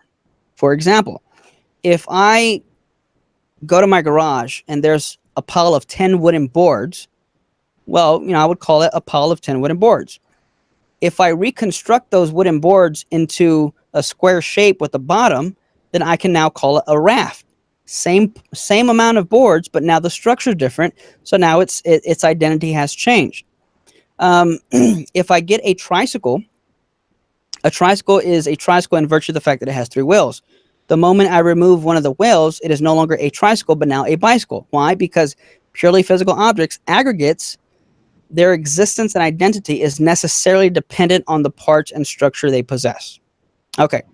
Contrast that with substances, which traditionally speaking, substances, the prime example of a substance would be a kind of a living thing. Now, one of my rule of thumbs for identifying the difference between a substance and an aggregate, we're already talking about part to whole relationships. So that's important. Part to whole relationships. Now, the relationships of part to wholes for aggregates and substances are both different. They're polar opposites. So here's an example. We'll start with the aggregate first. If I remove a tire from a car, it still is a tire and it still exists as a tire. What does that mean? Now, what that tells us is that the existence and identity of the tire was not necessarily dependent on its connection to the car as a whole. So for aggregates, the parts give existence and identity to the whole. For substances, it's the opposite. For a substance, the whole gives existence and identity to its parts. Let me explain that. When a puppy's born, it may not have the function of being able to see. It may not even have his eyes fully developed. But note that the dog as a whole exists prior to the functioning and development of its eyes, which means the dog as a whole came prior to its parts. Like for substances, it's the opposite. Tires exist prior to cars. In order to have a car, you need to first have the existence of a tire. If you don't have tires, you can argue there is no car. For substances, like a dog, you need to have a dog before you can have dog eyes. Dogs come before dog eyes. The substance comes before its parts. So, to summarize it, an aggregate, its parts exist prior to the whole. For substances, the whole exists prior to the parts. If you remove the parts of an aggregate, they maintain their identity and existence. If you remove the part of a substance, it loses its identity, and that's evidenced by the fact that it ceases to exist. If you cut my arm off, it loses its identity as my arm because in a few days it will decay and cease to exist. So for substances, the parts depend on the whole. For aggregates, the whole depends on the parts. I'll take a pause there because I know there was a lot to take in. That was awesome, brother. Thank you for that. Yeah, I'm being selfish to y'all. No, because he explained this to me months ago, and I was like, oh, this is awesome stuff, and I wanted to hear it again because it helps. And again, I can't say this enough with understanding. If Eric just gives us the arguments and goes, boom, boom, boom, here's the arguments, we don't have any of this background data, it's going to be rather difficult. Corinth had asked a couple of questions, and again, Eric, feel free to say I'll answer that in a bit because I have them written down here. So he had two questions, and they're sort of related, so that's why I've saved them. Out-of-body experiences, what degree of validity should we give these in general? And I think I can see where he's coming from in regards to the soul there. Does that question make sense? Yeah. So the same validity you would give anything else. If by validity you mean the specific case by case that people give, sure, be skeptical until you have evidence, to know that what they're saying is true. But if by validity you mean are they possible, I would say absolutely. I would say they're not only possible, I think they've actually happened. I know Moreland and Gary Habermas wrote a book. I think it's called Near Death or something like that, or Beyond Death. I haven't read that one yet because I heard Moreland recommend a different book called Imagine Heaven, which I've read about halfway through, which is basically a collection of near-death experiences. Habermas talks a lot about these, so does Moreland, and I mean the stories they tell are absolutely incredible, to the point to where they it's not just like, oh, my cousin's brother's uncle's neighbor's son heard this story. It's they've interviewed these people themselves. There's doctors have signed off on what was said. I mean, something as crazy as and I may not get the story exactly right, and it could be looked up, but I've heard this from both Moreland and Habermas that there was a lady she would get these things on her brain, like these tumors on her brain. And then there was one that she got in a part of her brain that was so dangerous that in order to, that they could not just go in there and cut it out because it was in a part of the brain that if it was cut, she would literally bleed to death. So she found a specialist, and I think there's only like maybe 2 in the whole world that did a procedure that had only been done, I think, once successfully. Wow. And she went to this doctor and he agreed to do the procedure. For this kind of procedure, what they basically do is very complicated. They bring the person into this room. They lower the temperature. They put them to sleep. They lower the temperature to a certain temperature, a certain degree of being cold. They cut the person, I don't know where, and completely drain every drop of blood out of their body. So they freeze the body while the person's alive, drain all their blood out so there's not a drop of blood left in there. Then they're able to safely go in, remove the tumor, and then they only have a certain amount of time to where they have to put the blood back in, and at a certain degree, gradually, at a certain way, raise the body temperature back up and then resuscitate the person, and that's the procedure. It's a very complicated procedure. Again, only 2 people in the world are qualified to do it. Well, interestingly enough, this lady had a near-death experience, and after the procedure was done, she told the doctor, yeah, I saw what you did. And he's like, yeah, okay, whatever, and told the nurse. And so the doctor, again, I don't remember exactly the details of this part of the story, but the doctor's pretty much, okay, let's hear it. What'd you see? And he thought she was going to say something like, what she's seen on movies. She described everything so well that it was like I could teach a class using her testimony of how she described the procedure.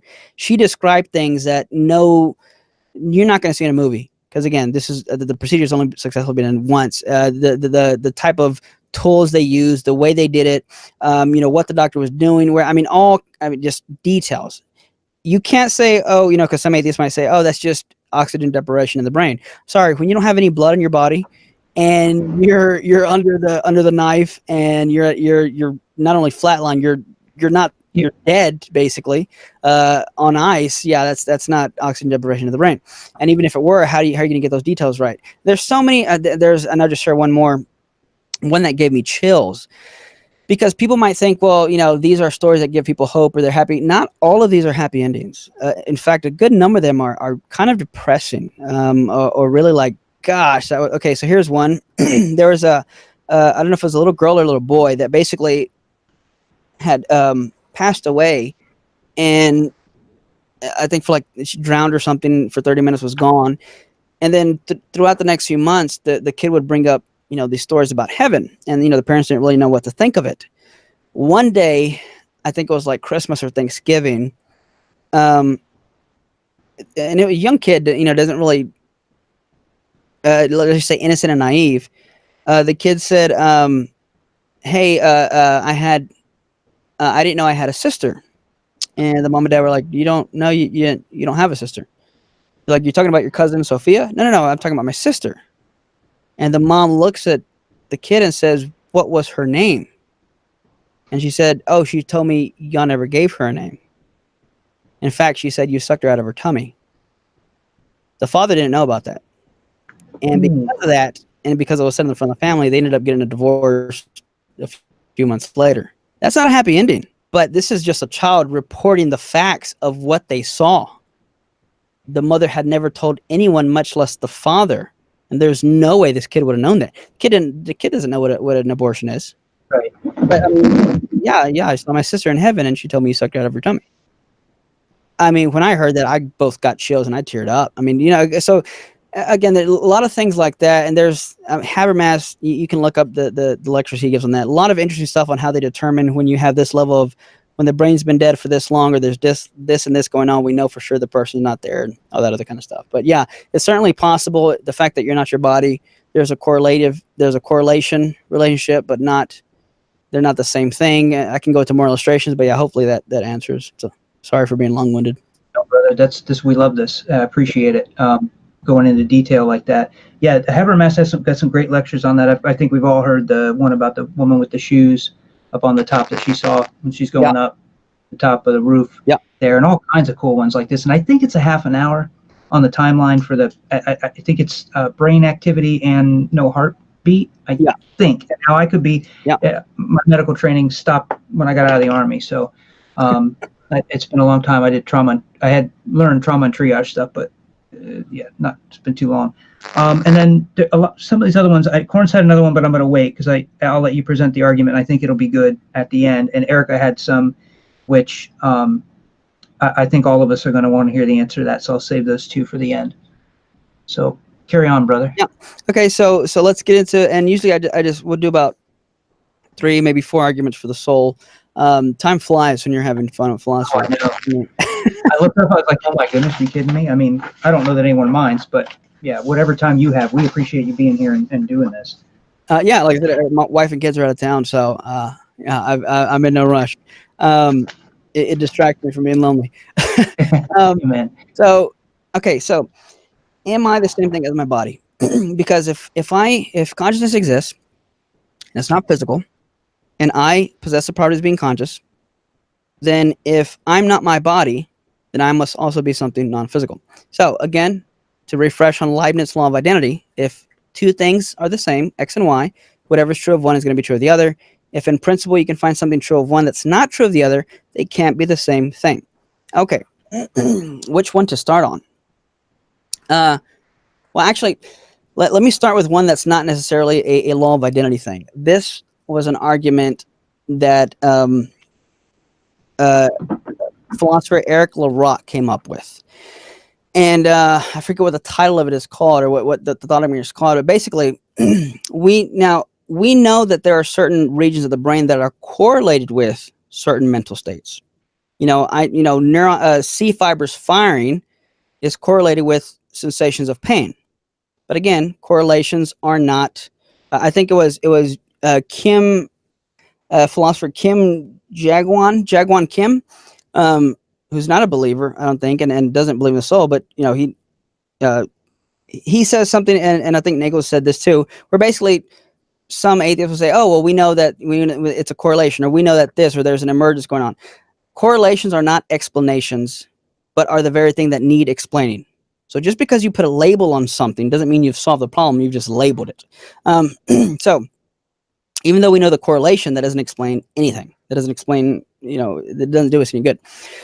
So we now know that when you look at an object, like if I'm looking at this cup here in my hand, we know that different regions of the brain are correlated with recognizing different aspects of the object. One part of my brain is correlated with the processing of the color. One is correlated with the shape, the size, whether or not it's in motion, the distance. So different regions of my brain are correlated with different parts of the object. So what, quote, the brain does is when you look at an object, it breaks the object into individual properties. But there's no part of the brain that kind of puts these back together into an image. So to figuratively explain this, when I look at an object, it filters through my eyes and kind of breaks like a prism, if you will, into its separate properties in my brain. But there's nothing that puts it back together. Now, this is the argument from the unified visual field and what's coming from the more popular unity of consciousness. So here's what Eric LaRocque argues. I paraphrase and modify his illustration. I like mine better. Don't tell him I said that. He talks about a chef. Suppose there's 5 chefs and they each go into a kitchen with 5 different rooms. And here's where I modify it. Suppose I get a list on how to bake a cake. The ingredients for a cake. And I give each chef a certain part of the recipe of this cake. And I say, you guys work on this recipe. So they go into their separate room and they lock the doors. And if you were to zoom out of the whole building, you would see 5 chefs working on one cake. But even when they're done, all you have is 5 different pieces of the cake. You still need some master chef to put it back together to make one unified cake. When it comes to the way we see things in our mind, not our brains, the unified visual field, if the brain breaks up an object into individual properties, then you still won't have a unified visual field. All you would have is 5 different chefs in different parts of the room in one building, but it's not put together. What you need to have a unified visual field is a master chef, aka a soul, something non-physical that would transcend the body, act as a master chef, and bring all these things together to make one unified image. It's kind of like if you look at a picture, you see one unified image. You don't see a picture of a color, a picture of a shape, a picture of this, and then okay, how do I got to put these together? You see just one image. In your mind, you see things as one image. You don't see individual aspects of things. You see the whole thing all together.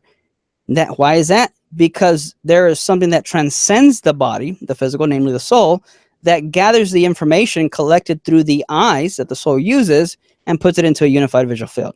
Without the soul, there would be no unified visual field. There is a unified visual field, therefore the soul exists.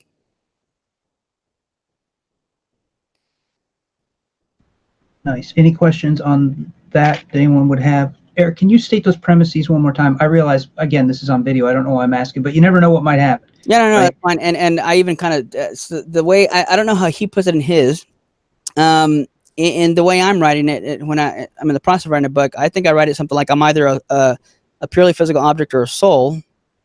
If I'm a purely physical object, then I cannot have a unified visual field. I do have a unified visual field, therefore I'm not a purely physical object, therefore I'm a soul. And you can however you want to vary that. I think what I initially said there earlier, just for the sake of brevity, was something like, if I don't have a soul, then I cannot have a unified visual field. I do have a unified visual field, therefore I am a soul. Just works either way. But yeah, I like them both. Thank you. Let me check I forget there's a delay. I always forget that. So I'll go, oh, there's no questions. All right, let's go on. Then I realize, and then like a minute later they pop up because there's latency on it. I do know I know there's going to be lots of questions on books. So while I'm waiting to see if any questions come through, so a quick tip, because we just did a library thing on our channel 3 nights ago, and we were showing all the books. Mentioned Moreland's book on science and scientism. That one actually has some of this information in there, sort of. Not Eric knows what I'm talking about. I'm guessing he probably has that too. Not in the way Eric's presenting it at all. And then I just ordered. It'll be here tomorrow. The Moreland's book that Dr. Moreland's book that Eric recommended. It's a big, thick one, I think, on the soul. Body and soul. And be careful, because if you're wanting the one he recommended, don't do what I did. I got the small little white one. It's like, I don't know what, 150 pages, which is good. It's just not going to be, what, as thorough? Is that fair? Yeah. I think that one says the soul, how it exists and why it matters, something like that.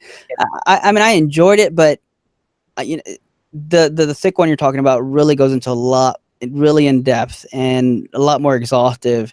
And even then, it's not completely exhaustive, because I mean, you get more questions. The more you know, the more you have questions about things. But I mean, it definitely will hit the spot, for lack of a better phrase, when it comes to these kind of questions. It'll explain a lot of what I'd explained, and maybe even go deeper and make it applicable to areas like cloning, euthanasia.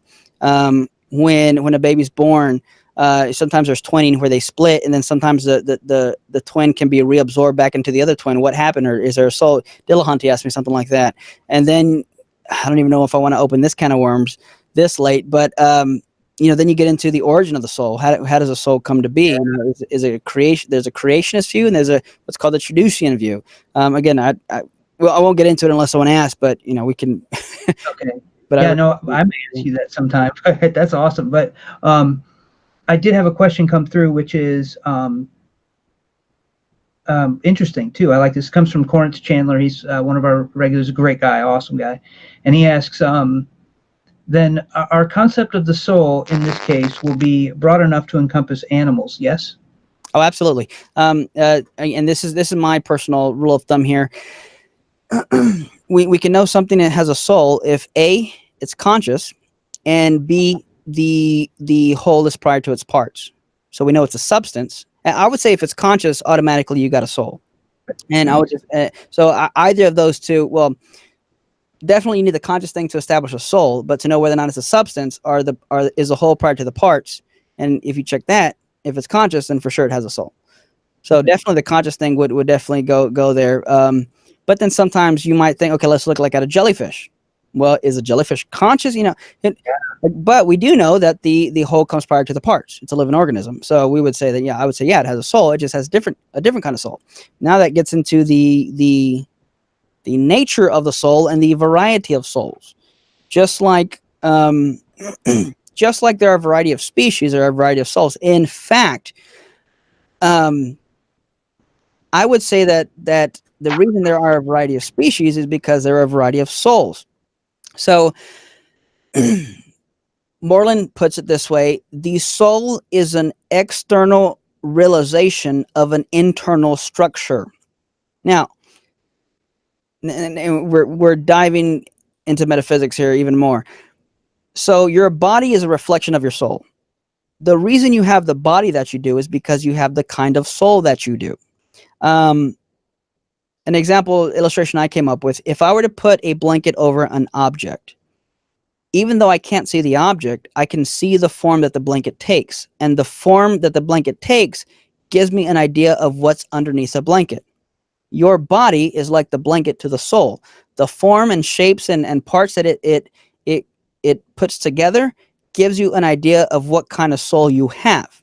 So the reason I don't have, let's say, wings is because I don't have a soul that's capable of doing that kind of those kind of functions. Let's look at it. And so souls are different. Let's look at my soul and a dog soul. Now, I know a dog's conscious because, I can relate to the experiences he seems to have. Oh, when you make those kind of noises and I make those kind of noises, I'm feeling this, so I assume you're feeling that too. The other thing would be, now, both the dog and I are conscious, but we have different souls and different abilities and capacities of consciousness. For example, yes, a dog can think, and I can think. However, I can think about my thinking, whereas a dog cannot think about its thinking. I can have thoughts about my thoughts, but a dog doesn't seem to have thoughts about his thoughts. Why? Well, because he doesn't have that kind of a soul. Now, you might argue, well, because his brain's different. Right. And on my view, you have the kind of brain that you have is a reflection of the kind of abilities and capacities that are within your soul. So your soul is what forms your body. And that's another big topic, but your soul is what unites and gathers the parts of the body. And Moreland goes into this somewhat, and there are other people who can go way deeper into this, that basically you look at DNA and it's pretty much all the same parts, just arranged differently, and your soul, and so something needs to guide that. And DNA is the information, but information by itself does nothing. A pile of alphabet, a box of alphabet cereal or soup doesn't spell anything. You still need that, again, master chef to put things together. So the soul is what drives the DNA. And if I have the capacity for sight, then my soul is going to develop a body with eyes. If I have the capacity for sight and smell, my soul is going to develop a body with those things to utilize its capacity. So the capacities and parts you have are a reflection of the capacities of your soul. Awesome. That's awesome, brother. Yeah, that makes perfect sense. It's almost as if, well, maybe I should keep my mouth shut there on that. No, it's good. It's almost as if, when I was studying this, I literally put my books down, sat on my couch, I looked up at the ceiling, I just thought, wow, like this, mind blowing, because it's almost as if what Scripture says, that everything that is seen was made from the things that aren't seen. Yep. And that's why the things that aren't seen are eternal, the things that are seen are temporary. So wait a minute. So you're telling me that everything physical here is like a blueprint of something? My body's a blueprint of what? My soul. How? And truly, it's like so it's like the physical realm is like a shadowing of the what's. So people think, atheists tend to think that the realest you can get is physical matter, and I think, oh, absolutely, it's a complete opposite. Moreland pointed something out once. I heard him talk about, you can't define or describe even matter, anything physical, without appealing to the mind. So if anything, the mind comes before matter. How do I know? How do you describe hardness? That's a physical property. How do I describe something hard? Well, dense or not dense and this and that. Okay, but right. Okay, but what is dense? At some point, you're going to appeal to a mental state. But wait a minute. If you appeal to a mental state in order to even describe a physical state, then it means that in order for anything physical to exist and to have knowledge of that, you must first have a mind. And if mind is not physical, then it would show and demonstrate that the immaterial necessarily comes prior to the physical. Awesome. Yeah. Any other arguments you wanted to mention? Yeah. So a few more, and we can go through them quickly, and then we can finish up with questions if you want. And I'm not rushing, by the way. Just. No, I understand. So the other three I was going to use was an argument from the indivisibility of personhood, an argument from the indivisibility of personhood. What was the other one? Another one is free will. Oh, and identity through change. So identity through change, indivisibility of personhood, and free will. We'll start with the identity through change. Another difference between substances and aggregates is that a substance, or rather an aggregate, does not maintain its identity through change. And we kind of already touched on that. If you're the famous example that's often used in philosophy classes is called the ship of Theseus. I explained this a little bit in my latest video on my YouTube channel regarding my interchange with atheist Tom Jump. We got into this. And so I'll explain it there. It's explained there with some visuals. But the ship of Theseus was basically a question, an illustration used to ask the question, do physical objects maintain their identity throughout change and part replacement? So here's the thought experiment. So this guy named Theseus, he's a warrior, he has a ship. If you replace one of the planks, is it still the same ship? If you replace half of it, still the same ship, and you replace all the parts. So I use a more modern example, and I use a car. Take a car. Suppose you replace all the tires. Is it literally the same car? Well, just chew on that. Let's take it a little further. Say you don't not only replace the tires, but now let's replace every single part of that car. Every part. Is it still the original? Same car.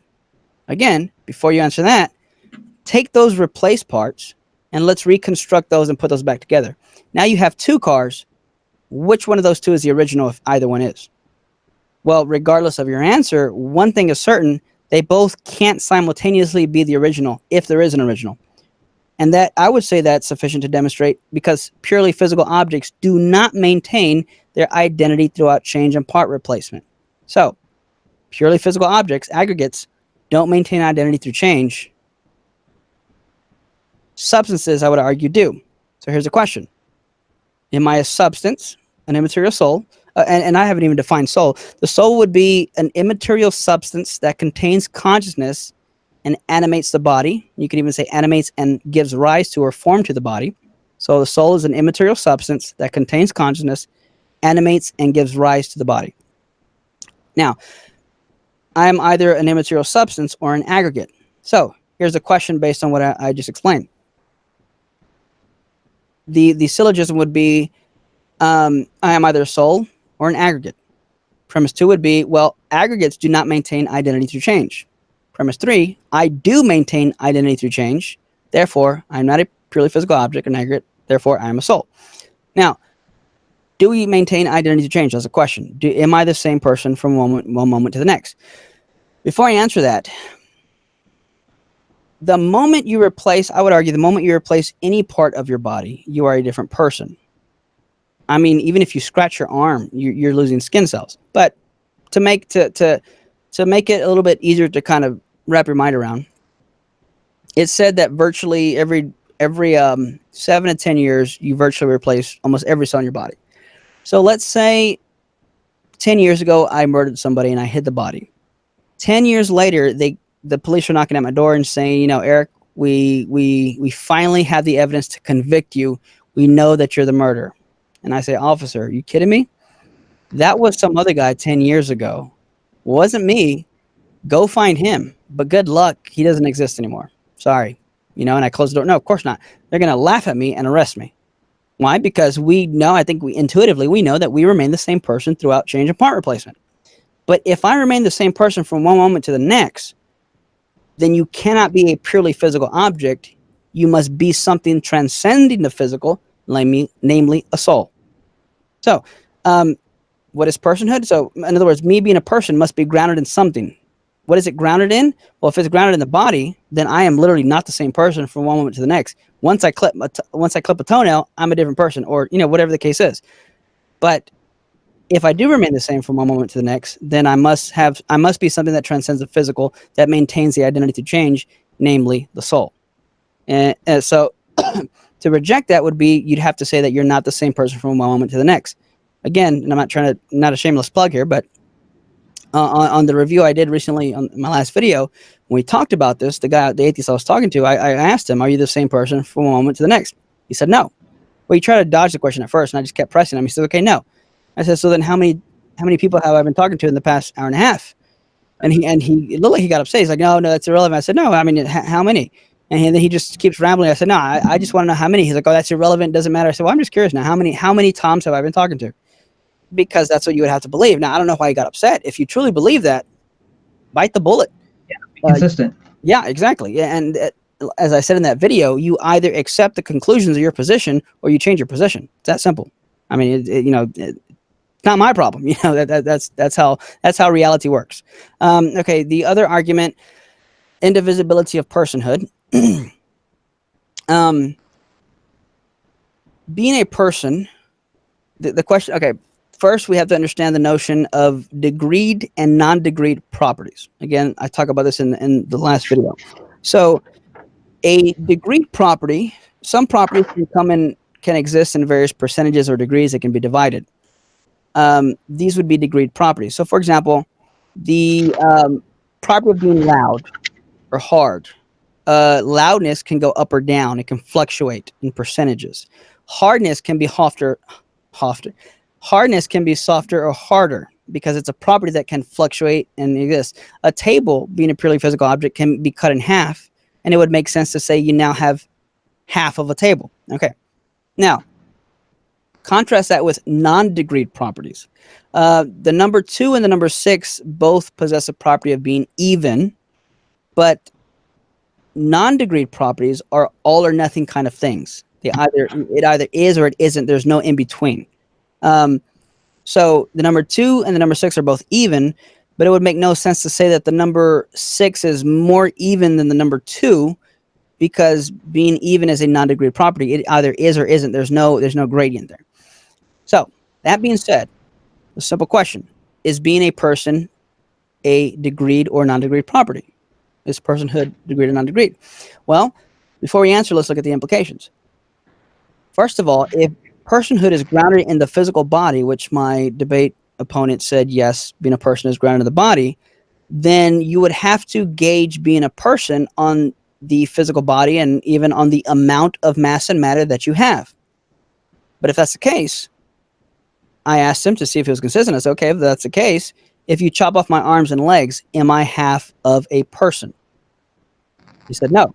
I said, good, I agree. Because, you can have half a table, but that's because tables are aggregates and purely physical. But chopping off my arms and legs doesn't make me half a person. And then and he said, no. I said, oh, well, then I guess it seems that being a person is not degree. He said, no, but if you cut your brain, you can't lose personhood. I said, okay, so now you're switching to the brain. Okay, you're just pushing back the goalposts, but let's look at that.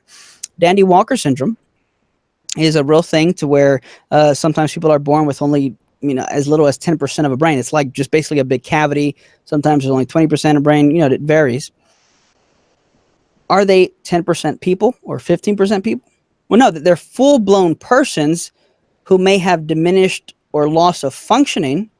But that would also go to show that if I'm still 100% a person with less functioning, then it follows that my personhood is neither grounded in the physical, nor can it be grounded in my functioning.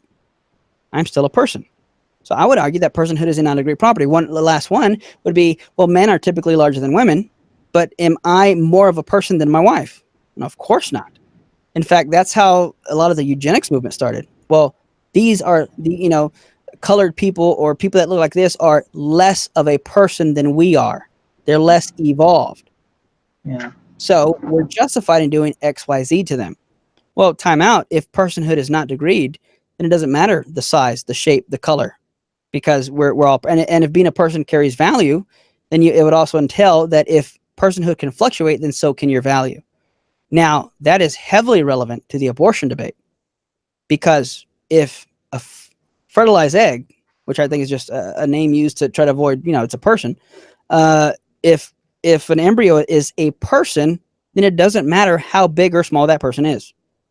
I'm not trying to be condescending here, but someone who's, is a dwarf or a midget is still 100% of a person, even though they're not has as much mass and matter as I do. So I asked the question, in other words, does having more mass and matter mean that you matter more?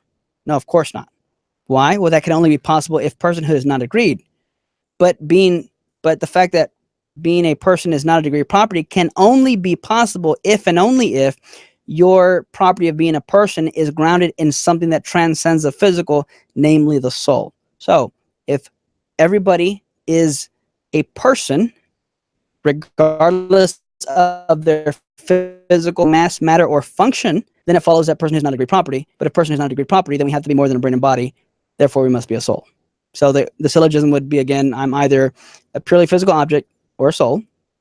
If I am a purely physical object or an aggregate, then I am a degree property. I'm not a degree property. Therefore, or I'm not divisible. Or gosh, you get where I'm going with it. Sorry, I'll have to look up exactly how I wrote it verbatim because there's a number of ways to write them up. Go ahead. Yeah, I was gonna say you could send them to me, and for those of you thinkers that are interested, we'll share them. So. Believe me, I get it, brother. Yeah, it gets late. There's times I can't recite the Kalam. I'm like, this should be easier than this. So it'd be basically, then person would be a degree property. I am not a degree property. I'm an all or nothing kind of thing. Therefore, I'm not a purely physical object. I am a soul. Awesome. Yeah. Way better than any of us could do, brother. Last one would be free will. And I kind of briefly touched on this earlier. So if all you are is a brain and body, then, and especially if atheism is true, we would have to assume that the law of causal closure is true, which is the view that the universe is a closed system and every physical event must necessarily be caused by a prior physical event. Okay. So I'll ask an atheist this question or a physicalist this question. Okay, if you're purely physical, when I raise my arm, what caused that? Now, by free will, I mean libertarian free will. In a nutshell, I would define free will as being the first mover of your will or actions. If there's any questions on that, I don't mind going into that. I reject the principle of dualability or PAP, I reject that as a necessary condition. I do think we have dual ability, but I don't think it's necessary for libertarian freedom. I think it's sufficient to identify libertarian freedom, but not necessary. So if you have it, if you have dual ability, the ability to do otherwise, then I would say you have libertarian freedom. If you don't have the ability to do otherwise, it doesn't get you to no libertarian freedom. You have to ask the other question, well, am I the first mover of my will or actions? Again, I can explain more if I have to. But I'm the first mover. So if I'm the first mover of my will, then I have free will, genuine libertarian free will.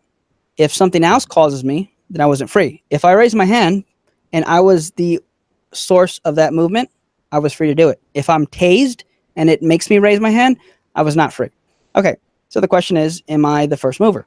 Well, if I am simply a purely physical object, then my brain and body are going to be confined and caused by the laws of chemistry and physics and caused by other physical chemical reactions. In other words, matter does not have the power to act on its own. Matter cannot act unless it is acted on by something external and prior to itself. A domino does not fall over by itself. It must be pushed, pulled, when, whatever the case is. So let's simple thought experiment. When I push over a domino, why did the 100th domino fall? Well, we can explain the 100th domino falling because the 99th. Why did that one fall? Eventually, you get to the first domino. Why did the first domino fall? Because I pushed it. And you think, okay, great, we've solved the problem. Well, time out. Just like the 100th domino needed an explanation for its falling, now I need an explanation for your finger. Here's where the rubber meets the road. Aristotle put it this way: if I move a rock with my staff, my hand moved the rock was moved by the staff. Staff was moved by my hand, but what moved me? Because, again, if I'm simply a link in a causal chain of events, I had no free will. If I was the source, I have free will. Okay, so I'll ask an atheist. Okay, so let's say you push that first domino. What caused your finger to push the domino? You might say, that's easy. Neurons fired in my brain. Problem solved. And since the neurons were in my brain, that means it started with me. Therefore, I'm the source and origin and source of my actions. I go, wait, time out. According to the law of causal closure, every physical event needs a physical explanation and cause. Neurons firing in your brain are still physical events. So what was the cause of that? At this point, I say they have two options and two options only. Both don't get you to free will. The first option is you can say, well, those were caused by a prior set of neurons firing. Okay. Same question. You've just pushed back the goalposts. What caused those neurons firing?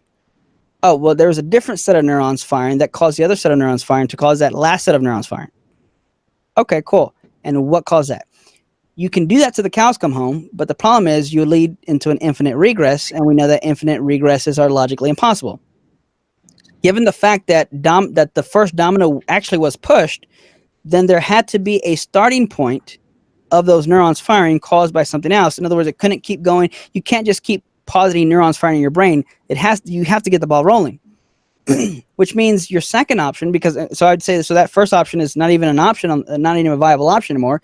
You have to go with your second option, which is to eventually, at some point, however many neurons you want to posit, you're eventually going to have to go beyond your body and point to something external and prior to yourself that was a physical event that caused your neurons to fire. But the moment you point to something beyond and external to yourself, you now become a secondary mover, not a primary mover, and you are now merely another domino in the link of dominoes caused by something prior to yourself. And if that's the case, which it has to be on physicalism, then you cannot have libertarian free will. If you don't have libertarian free will, you can't have moral responsibility, and you can't have intellectual integrity, what I like to call it. For example, atheists usually like to tell me that, they're the most ironic thing I've heard atheists say is call themselves free thinkers. In my debate with Dillahunty, I pointed this out. I said, look, if there's no soul, then all your thoughts are literally caused by physical events prior to and beyond your control, which means you cannot have free will, including every thought that you ever had. So if physicalism is true, then every thought you had was caused by something physical prior to yourself, which means literally the last thing you can call yourself is a free thinker. So if you're not going to believe in the soul and you're going to be an atheist, you can't be a free thinker by default. So the irony is the last thing you can do is call yourself a free thinker if there's no soul. I think one person laughed in the audience. I guess tough crowd. And there's a lot of, other stuff too. And I meet a lot of atheists who are proud to call themselves atheists. They wear it like a badge of honor. I'm an atheist, which means I'm not brainwashed. I am free to think for myself. I proudly came to this conclusion. Okay, did you do so freely? Because if you're telling me that based on your intellectual integrity to examine the evidence for yourself, you did this and became an atheist, then congratulations, you have free will. But if you have free will, you must have a soul, because anything physical cannot act on its own. And if you have free will, then I can point you, we'll just take a few more steps to point you to the fact that God has to exist in order for things like that, immaterial souls, to exist. So you either have free will and be a proud atheist, which would ironically point to the fact that God must exist, or you say there is no God and you cannot take any pride in being an atheist any more than you can take pride in the fact that it rained today and not yesterday. You had no control over either of it.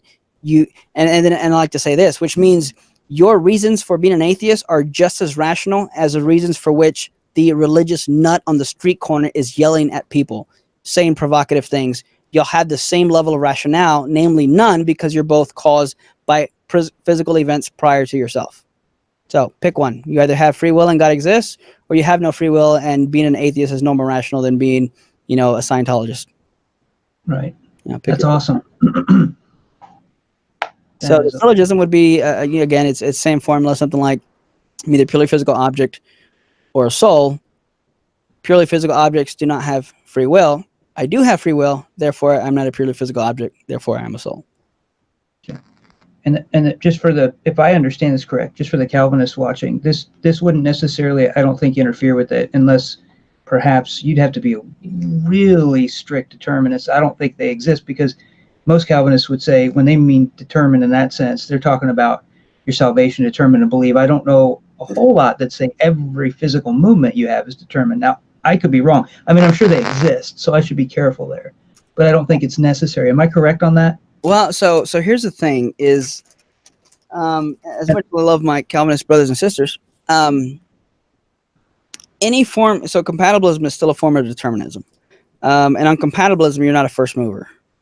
Right. So whether you, and I have had, told Calvinists about this argument, and they're like, well, I like that argument, but I don't think it proves libertarian free will. And I'm thinking, well, the reason the argument works is because you're the first mover. And if you're a first mover, then you have libertarian free will. So you can't get around it. Now what I do, I try to be charitable and say, well, you can still use this argument and still claim that it doesn't prove libertarian free will. And then you can just focus on the fact that you have a soul, but I think there's inconsistency there. Yeah. Nevertheless, whether you're pointing to neurons firing in your brain or God causing you to do something, the fact is the reason for which you act is still caused by something external and prior to yourself. And if you have that, you don't have libertarian free will, which I don't mind, but then you get into the problems we talked about earlier. Right. But you would have, I don't know why I even thought of that. The Calvinists could just say, well, then, yeah, the God, even though I don't have free will, there's still a God because he's doing it. So they could point to that. So I forgot. I was just thinking for them, hey, could they still use it in a way? And yeah, the answer is they just would point to God. So that makes sense. They can use it, and they can even at least, because even people say, well, how do you know you have free will? It's an entirely different discussion. I think it's fairly intuitive that we do. But to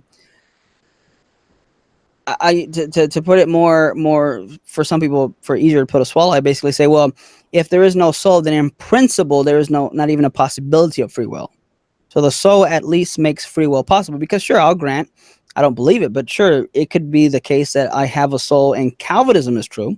So having a soul does not entail necessarily that free will exists, but if free will exists, then necessarily it must entail that I have a soul, because a soul is the necessary condition, ontologically speaking, for, in principle, the possibility of libertarian free will. Yeah, that makes sense. Thank you for the distinction there. Brother, this has been awesome so far. I appreciate it. Thank you. Yeah, thank you. Couple things before we get to the questions, because some of you guys I'm sure they'll start dropping off, although I don't know why they would, because this has been, I'm not kidding. I'm seeing comments from Erika saying as much. She had a question. I don't know if this is her or somebody else. Either way, it's a good question, which is, I'll read it to you directly, brother. Eric has so much great things to share. If he is up for it, let's have him on our channel again. Can he come back for more? And of course, my response was, yeah, but of course, that's up to you. Doesn't need to be tomorrow. It can be, 6 months from now, whenever, but anytime you want to come back, brother. I just want to let you know that now. We would love to have you back. Thank you. I appreciate that. Yeah. And I'm not getting rid of you. I just wanted to mention that. And this is good. So I really appreciate this because so when we talked, I don't know however many months ago you said we talked, and we even spent a few hours talking about this stuff, and I was drawing it out for you. And I remember thinking I should have recorded that, because since then I've maybe done that with one or two other people, maybe two people, and I'm thinking, man, if I just had a video, I could send them. So now I can just send them this video, and they can that'll save you some time if I need it. But no, I appreciate that. I like the fact that now we can have something to point to, and it'll give people a good idea of, kind of coming from. Yeah, this is valuable. And I was thinking the same thing. You said, you could have recorded it on the Google Hangouts. I was like, what? Afterwards, because of course, that was the first time I think I had used Google Hangouts, so I wasn't aware of that. So Corinth asked, and he is, like I said, a great guy. He's got a lot of good questions. He has 2 questions. If there are any other questions anyone wants to ask, feel free to send them in.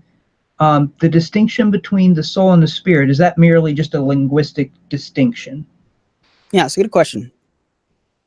And I always get this question when I talk about the soul. Sorry, I have a cough drop in my mouth. Oh, I'm sorry. No, it's just I can feel my throat getting dry, but it's and not drinking enough water.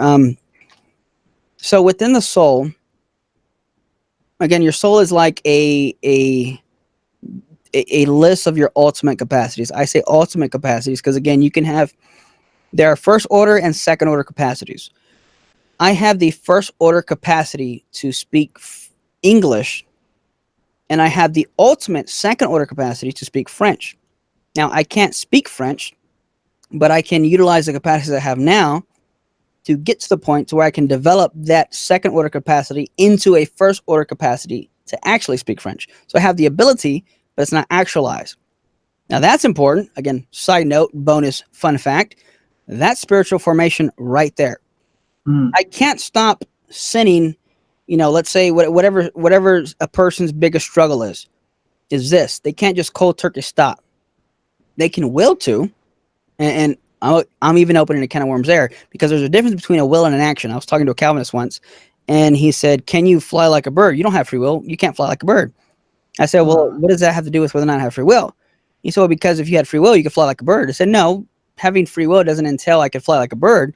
It just entails that I have the ability to will to fly like a bird, but I just can't fly like a bird. He's like, well, no, you can't fly like a bird. I said, right. He's like, so you don't have free will? I said, no, I have the will to do it. I just can't do it. Well, do you have a bird? I said, look, if you're asking if I'm a bird, no, I'm not a bird. That doesn't mean I can't will to try and fly like a bird. I can will something without having the ability to bring about my will, which turns into an action, but my will comes before my action. Okay, that aside, because I'm getting off my train of thought here. The capacities. That's right, spiritual formation. So, one quick tip: how do I get to the point to where I can cease or lessen the degree to which I sin and with this struggle I have? Well, work on the capacities and wills that you have that you can control to eventually get to the point to where you can help control further the things that you can't currently control. That's why Romans 7, I think Paul says, the things I want to do, I don't do. The things I don't do, I end up doing. I don't understand this, but I know there's nothing good within me. He says that is my flesh. And but the spirit man, is warring against the flesh. I wrote an article about that on the website. I think it's like Romans 7, free will and mental disorders. And I talk about the relationship between the soul and brain there, which reminded me, and I'm gonna write this down about free will. I forgot to mention it. But so anyway, so quick tip, and then I'll get to answering the question. Sorry. No problem. Whenever I teach on spiritual formation or even the soul, I tell people, look, you want to get better, be a better disciple, get better at your character, at your integrity, at your ability to will against sin. Next time you go to Walmart or whatever grocery store you choose, when you get to the checkout line, let's suppose you say, you know what, I'm not going to get this bag of chips after all. 99% of people grab that bag of chips, look to the left and right, and kind of put it in the candy shelves right next to them, right? Same thing. When you go to your car and you load all your groceries in, 99% of the people look to the left and right, and they put their cart right behind my car so I can hit it when I back out. Right? So what am I saying here? We can control these things. It just takes the will to do it. So next time you're at the grocery line and you're gonna you don't want to buy something, I challenge you, get out of line and go and put it back from where you got it from and get back in line. That takes a lot of effort. Sure it does. But guess what? You teach yourself that your body's not in control. You are. Next time you unload your groceries, put the grocery cart into the into the cart area. Why? This is why fasting is important. When you fast, you teach your body, you're not in control. You don't tell me what to do. I tell you what to do. Your body may say, I am starving. I need food. You say, that's fine. You're not in control, big guy. I am.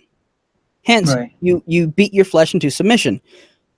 The more you fast, the more self-control you tend to have, because anger usually arises from belly feelings. So the more you can control that feeling of hunger and have authority over that and not allow your feelings to control your behavior, the more exercise and stronger will you have and become, hence spiritual formation and discipleship. So that was just a long-winded free fact there.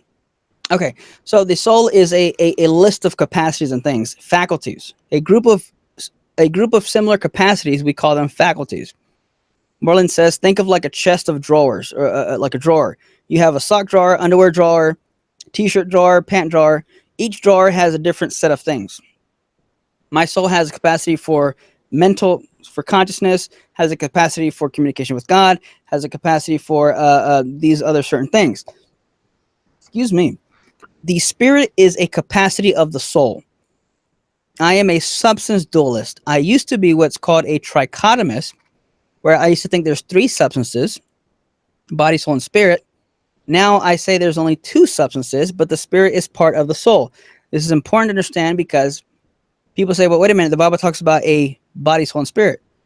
Absolutely it does. It also talks about the heart and the mind and the feet and the hands and the tongue and the eyes. How many hands do you have? 2. Oh, so you have 2 bodies. No, I have 1 body. But wait a minute, you have 2 hands. Oh, yeah, but the hands are part of my 1 body. Ah, okay, cool. So I have 1 substance, it's a material, it's a soul. I call that the captain of the ship, and the ship is all the other parts. My spirit is a faculty of my soul, but it's not a separate entity or substance from my soul. The captain of the ship may have different cells, but he is a captain that governs all of them. Again, I have 2 hands, 1 body. 10 fingers, 1 body. 2 legs, 1 body. They are part of my 1 body.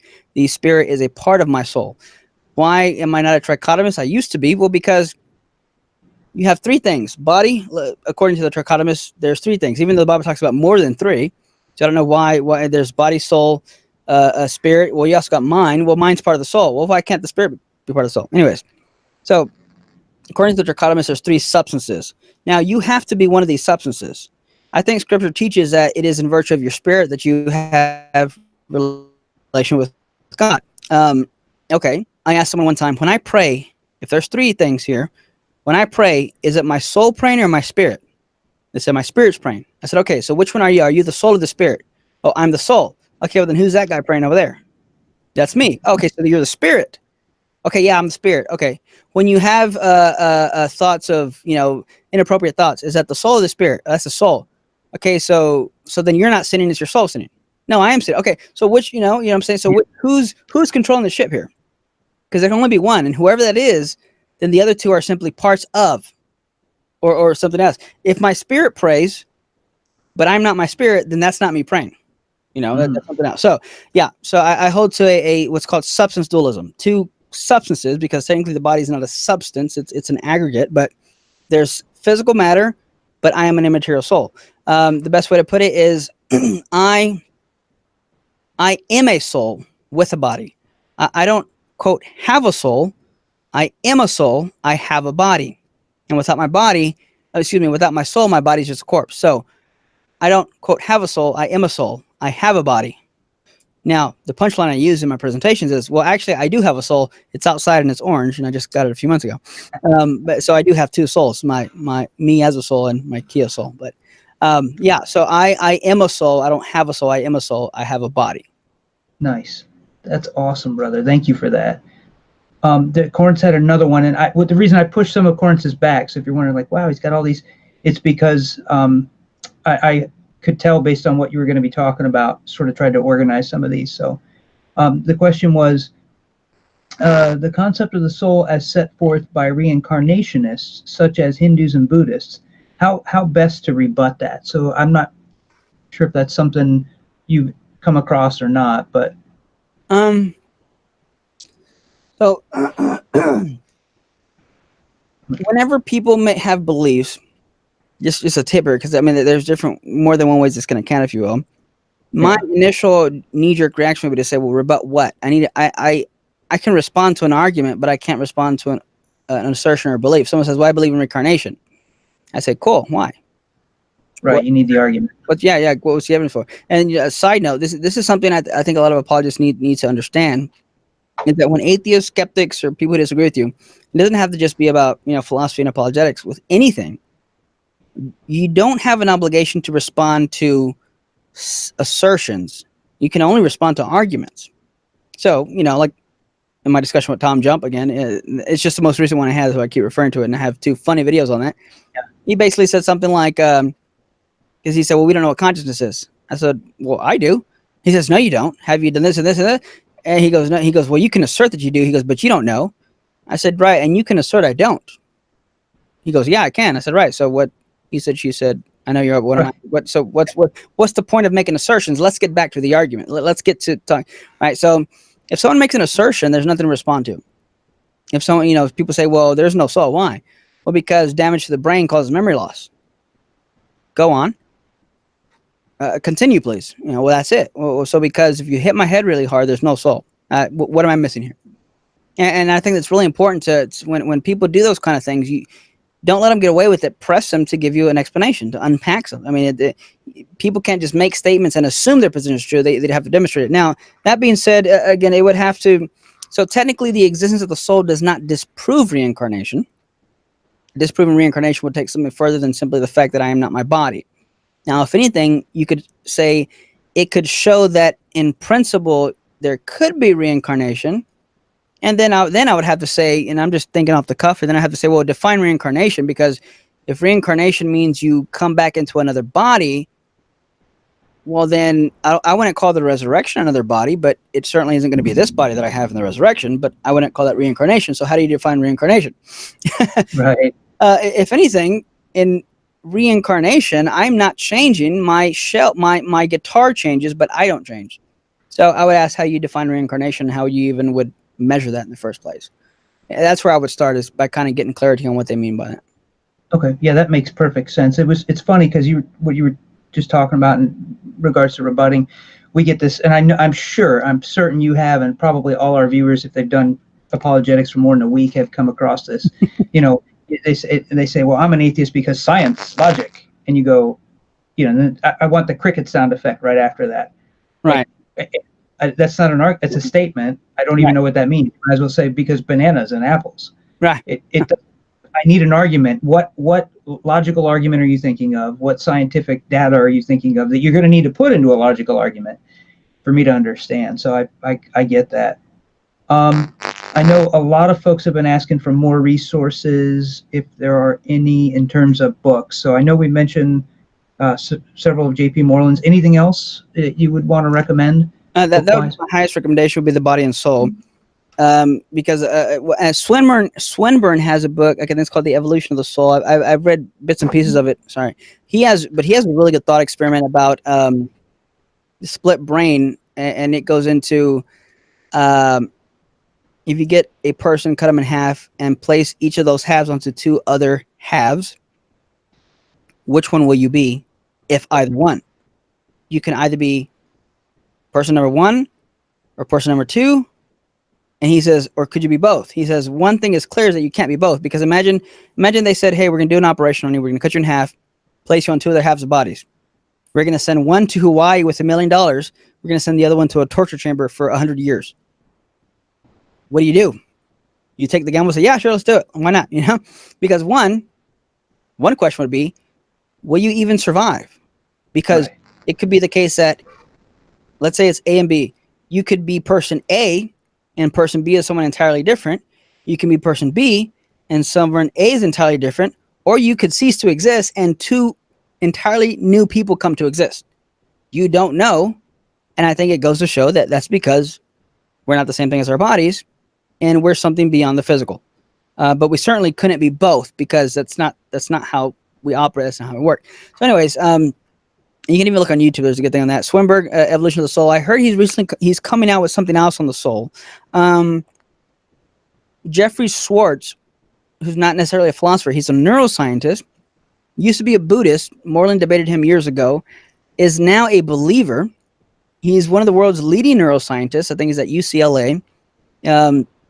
He has done, from what I understand, has done incredible work in the areas of cognitive behavioral therapy, dealing with patients with OCD and anxiety, stuff like that. That's what I was going to talk about earlier with neuroscience. Basically, what he does is he tells his patients, and his book is called You Are Not Your Brain. Again, this is a neuroscientist, because I hear people saying, well, if you just understood the neuroscience, you wouldn't believe in the soul. First, it's not a question of neuroscience, big guy. It's a philosophical question about metaphysics, not science. Saying that, science doesn't prove the soul, or it would be like saying, like the one I hear all the time is, my metal detector, there's no plastic on the beach because my metal detector didn't pick anything up. Well, sure, metal detectors are great for detecting metal, but not plastic. Science is great for detecting the physical, but if my soul is not physical, why would you use science to try and detect something non-physical? You're using a metal detector to detect plastic. Anyways, his book is You're Not Your Brain. He basically shows that if you can think different, not too much time to go in depth into it, but anxiety and depression are chemical imbalances in the brain that are imposed on you that make you feel a certain way. If you wake up from a nightmare, you look around and you're like, oh, I'm safe, I'm fine, it was just a dream, but you're still going to be really, really scared for about another minute or a few minutes, because those chemicals have not drained out your body yet. That's how it is with someone who suffers from anxiety and depression. These are chemicals in the brain that impose a feeling on that person. And because of that, they're experiencing certain thoughts and emotions.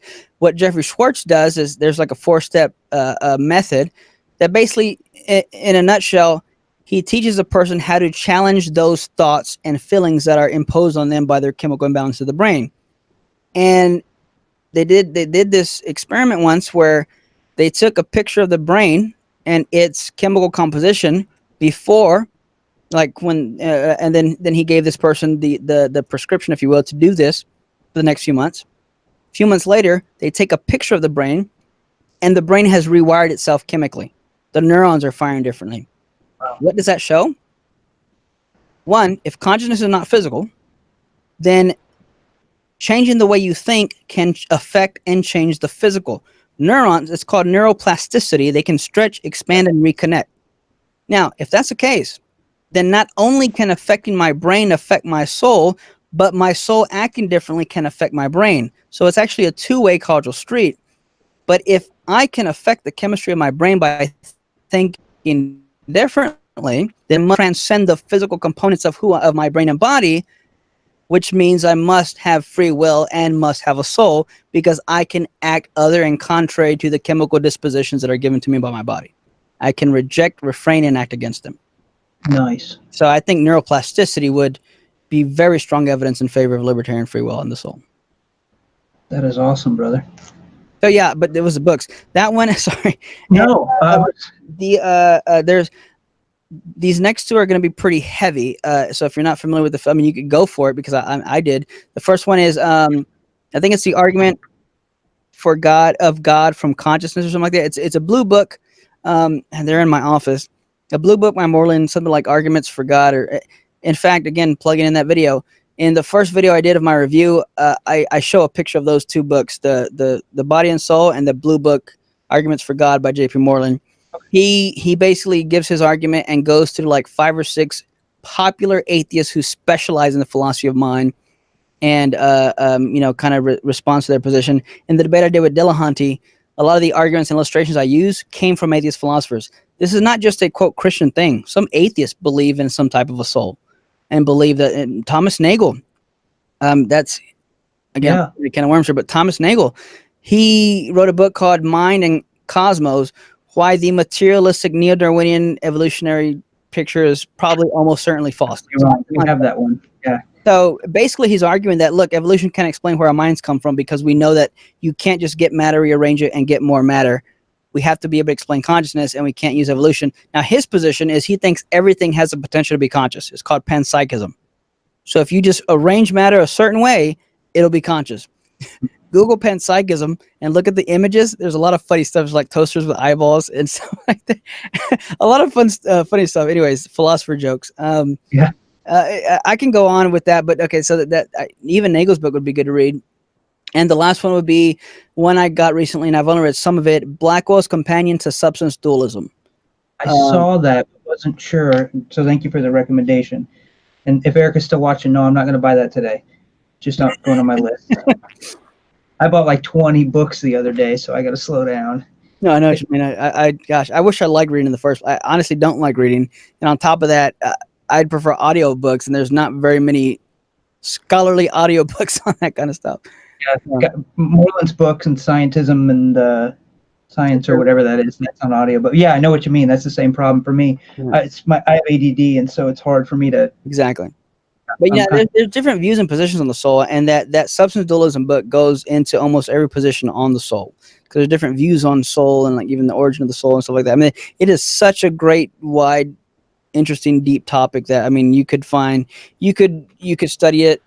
I haven't even studied it that long, but even in the few years that I've studied it, there's still a lot more questions I have and stuff I want to look into, and I always like to go back and brush up on stuff. But it's incredibly fascinating because, again, the implications are basically endless. And again, I don't want to open a can of worms, but anything from how the soul comes from to Molinism, there's a connection there, I'd say, between, like people's lineage, and I couldn't exist if it weren't for my parents.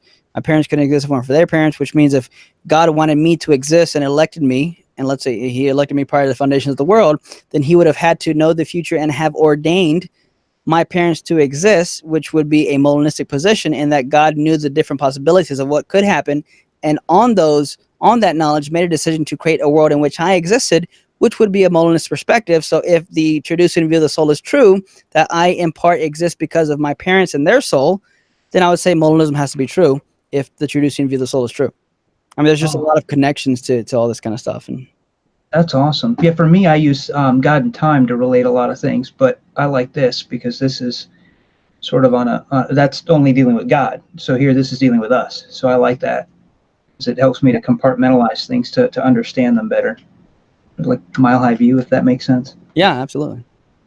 Man, that is awesome. Brother Corinth said, I don't know if he had to go or if he just wanted to let you know this. He said, tell Brother Eric he's doing an excellent job, by the way.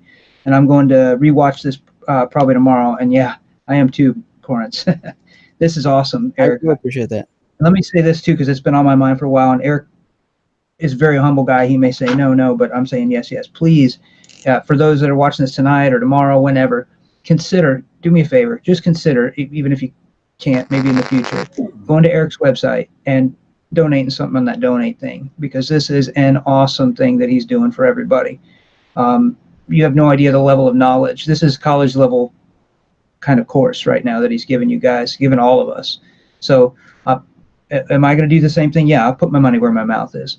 But just consider that he does this because he loves it, and as a Christian, an apologist, he wants to do it. And there's tons of stuff we haven't even hit, and we won't get to it tonight. But there's stuff he's got tips on apologetics, so I hope he will come back. That I was looking at these, I was like, yeah, these are good. And then I went back and reread them. I was like, oh yeah, these are awesome. I didn't, and I'm sorry about that, Eric. I didn't read them. I know I apologized once already. I read one of them and misunderstood. I was like, oh yeah, that's good. I wanted the soul stuff, but when I went back and reread it, I was like, oh no, these are priorities because of it's methodology, guys. Anyone can have data, but when you have methodology, that's a whole nother world. That's what we all go to college for, is really should be methodology. Why? Because in today's society, all these books, you've got data, but methodology is key. So that's I don't know if you had anything else you want to say, brother, but I wanted to throw that in there. I appreciate that very much, and yeah, I mean, you're right. Of course, I didn't ask you to do that. Didn't even expect you to do that. I appreciate that. I honestly, and that's another long story, just a testament of how I get into apologetics. And now what I do, I work now for Texas Baptist as a lead apologist. So my full-time job is to do apologetics. So technically, even right now, this is considered, I'm working, so to speak. But yeah, it's something I love, and just to encourage any of the listeners and even anyone listening after this has been recorded and it's been out there for a while, find what you're passionate about and what you feel called to do, and don't compromise on it. Don't let money be an issue. Now, of course, you have a wife and kids like I do. Of course, there was. I never don't neglect your family either. I don't want to get into too much of a sob story, but basically, first week or so of marriage, my wife loses her job. So, we're staying with my parents. And, we think, oh, we can just save up. She loses her job. She finally gets a job. We get just enough to maybe apply for a house. And we're praying one time. I felt the Lord saying, hey, go ahead and go look for a house. First person we go to look into getting a house says, yeah, they approved you for very little. You're not going to find a house. Why don't you go ahead and just wait and save up money and come back later? And I'm thinking, well, God told me I could. So we went to someone else, and finally a bank did approve us. Yeah, I was getting frustrated to the point to where I was even getting frustrated with God. My wife was getting frustrated with God and getting frustrated with me. And I mean, it was tough, and there was even times where I'm like, maybe I should just go work at a plant. Nothing wrong with working at a plant by all means. But I know that wasn't my calling. I was called to ministry, but I also wasn't making the money I needed to. Long story short, again, and I know I say that a lot, we found a house that was not only within our budget, but was under our budget, that what we paid for, and was basically a brand new house, almost basically exactly what we asked for, 3-bedroom, 2-bath, that we got for under the budget we were approved for. That a lot of people said, you're not going to find a house for that.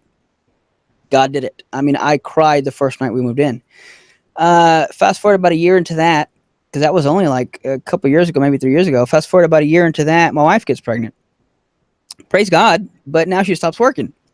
We were in a house, just got a house. Wife stops working. I pick up another job. At this point, I'm working 3, sometimes 4 jobs.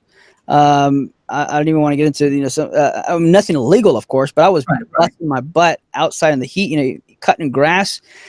It was tough, and it got to the point to where some days I was only sleeping 2 or 3 hours. Some days I was working 3 jobs, waking up at 5, sometimes 6, not getting home till about 2 or 3 in the morning. And it was getting to the point to say, look, Lord, as much as I feel called, I want to do ministry, I can't keep this up. I'm going to have to go work somewhere else that's going to pay me more, because the jobs I was at, they were flexible jobs. It gave me time to study and gave me the flexibility to travel if I needed to, but it wasn't paying much. Christians don't really care too much a lot of times about theology stuff. So, an atheist would get, lots of support and this and that. I'd get 3 likes on Facebook if I was lucky, right? And I even remember getting mad at God, being like, wow, thanks for giving me the one calling that not everybody even knows exists, apologetics. And then not very many churches want it, and not very many churches that want it could afford it. And, I'm just like, wow, thanks a lot, God. I appreciate that. Yeah. Again, end of the day, though, I just remember, telling my wife, just pray, see what God wants us to do. Long story short, I get a text from Lightness saying, hey, there's a job opening going to be at Texas Baptist, yada, yada, yada. I said, look, I know my wife's not going to want to move, so if I have to move, don't even think about it, because I know my wife's not going to want to. He's like, you wouldn't consider moving. I'm like, well, tell me what's it like, what's it pay, what are the requirements, blah, blah, blah. She tells me. So like, I still got to talk to my wife. When I get home and tell my wife, her answer is, so where do you think we'd live in Dallas? And I said, are you serious? Are you kidding? Like, I was, Lord? I said, that threw me off. Again, just try to keep it as brief as possible. Here we are today. I got hired in July. We moved in September. Not a day goes by that I don't wake up extremely grateful. The position was basically created for me after I got hired. They kind of reassessed the position and created this position. Did not exist before me getting here. Craig Hazen, the director of apologetics for Biola University, probably the world's greatest place for apologetics. We met with him, and I'm not name dropping. We met with him about a month or 2 ago about partnering to do some stuff with Biola. And he looked at me in the middle of me talking. He goes, you know how many people I know would kill for your job? I said, absolutely. I said, absolutely. And I don't take it for granted. I say all that to say, I've never done this for the money, but of course we need money to survive. I mean, let's just be honest. And I've already did it because I had the calling for it. I cared about people. You had reached out to me on Facebook, 5 or 6 months ago.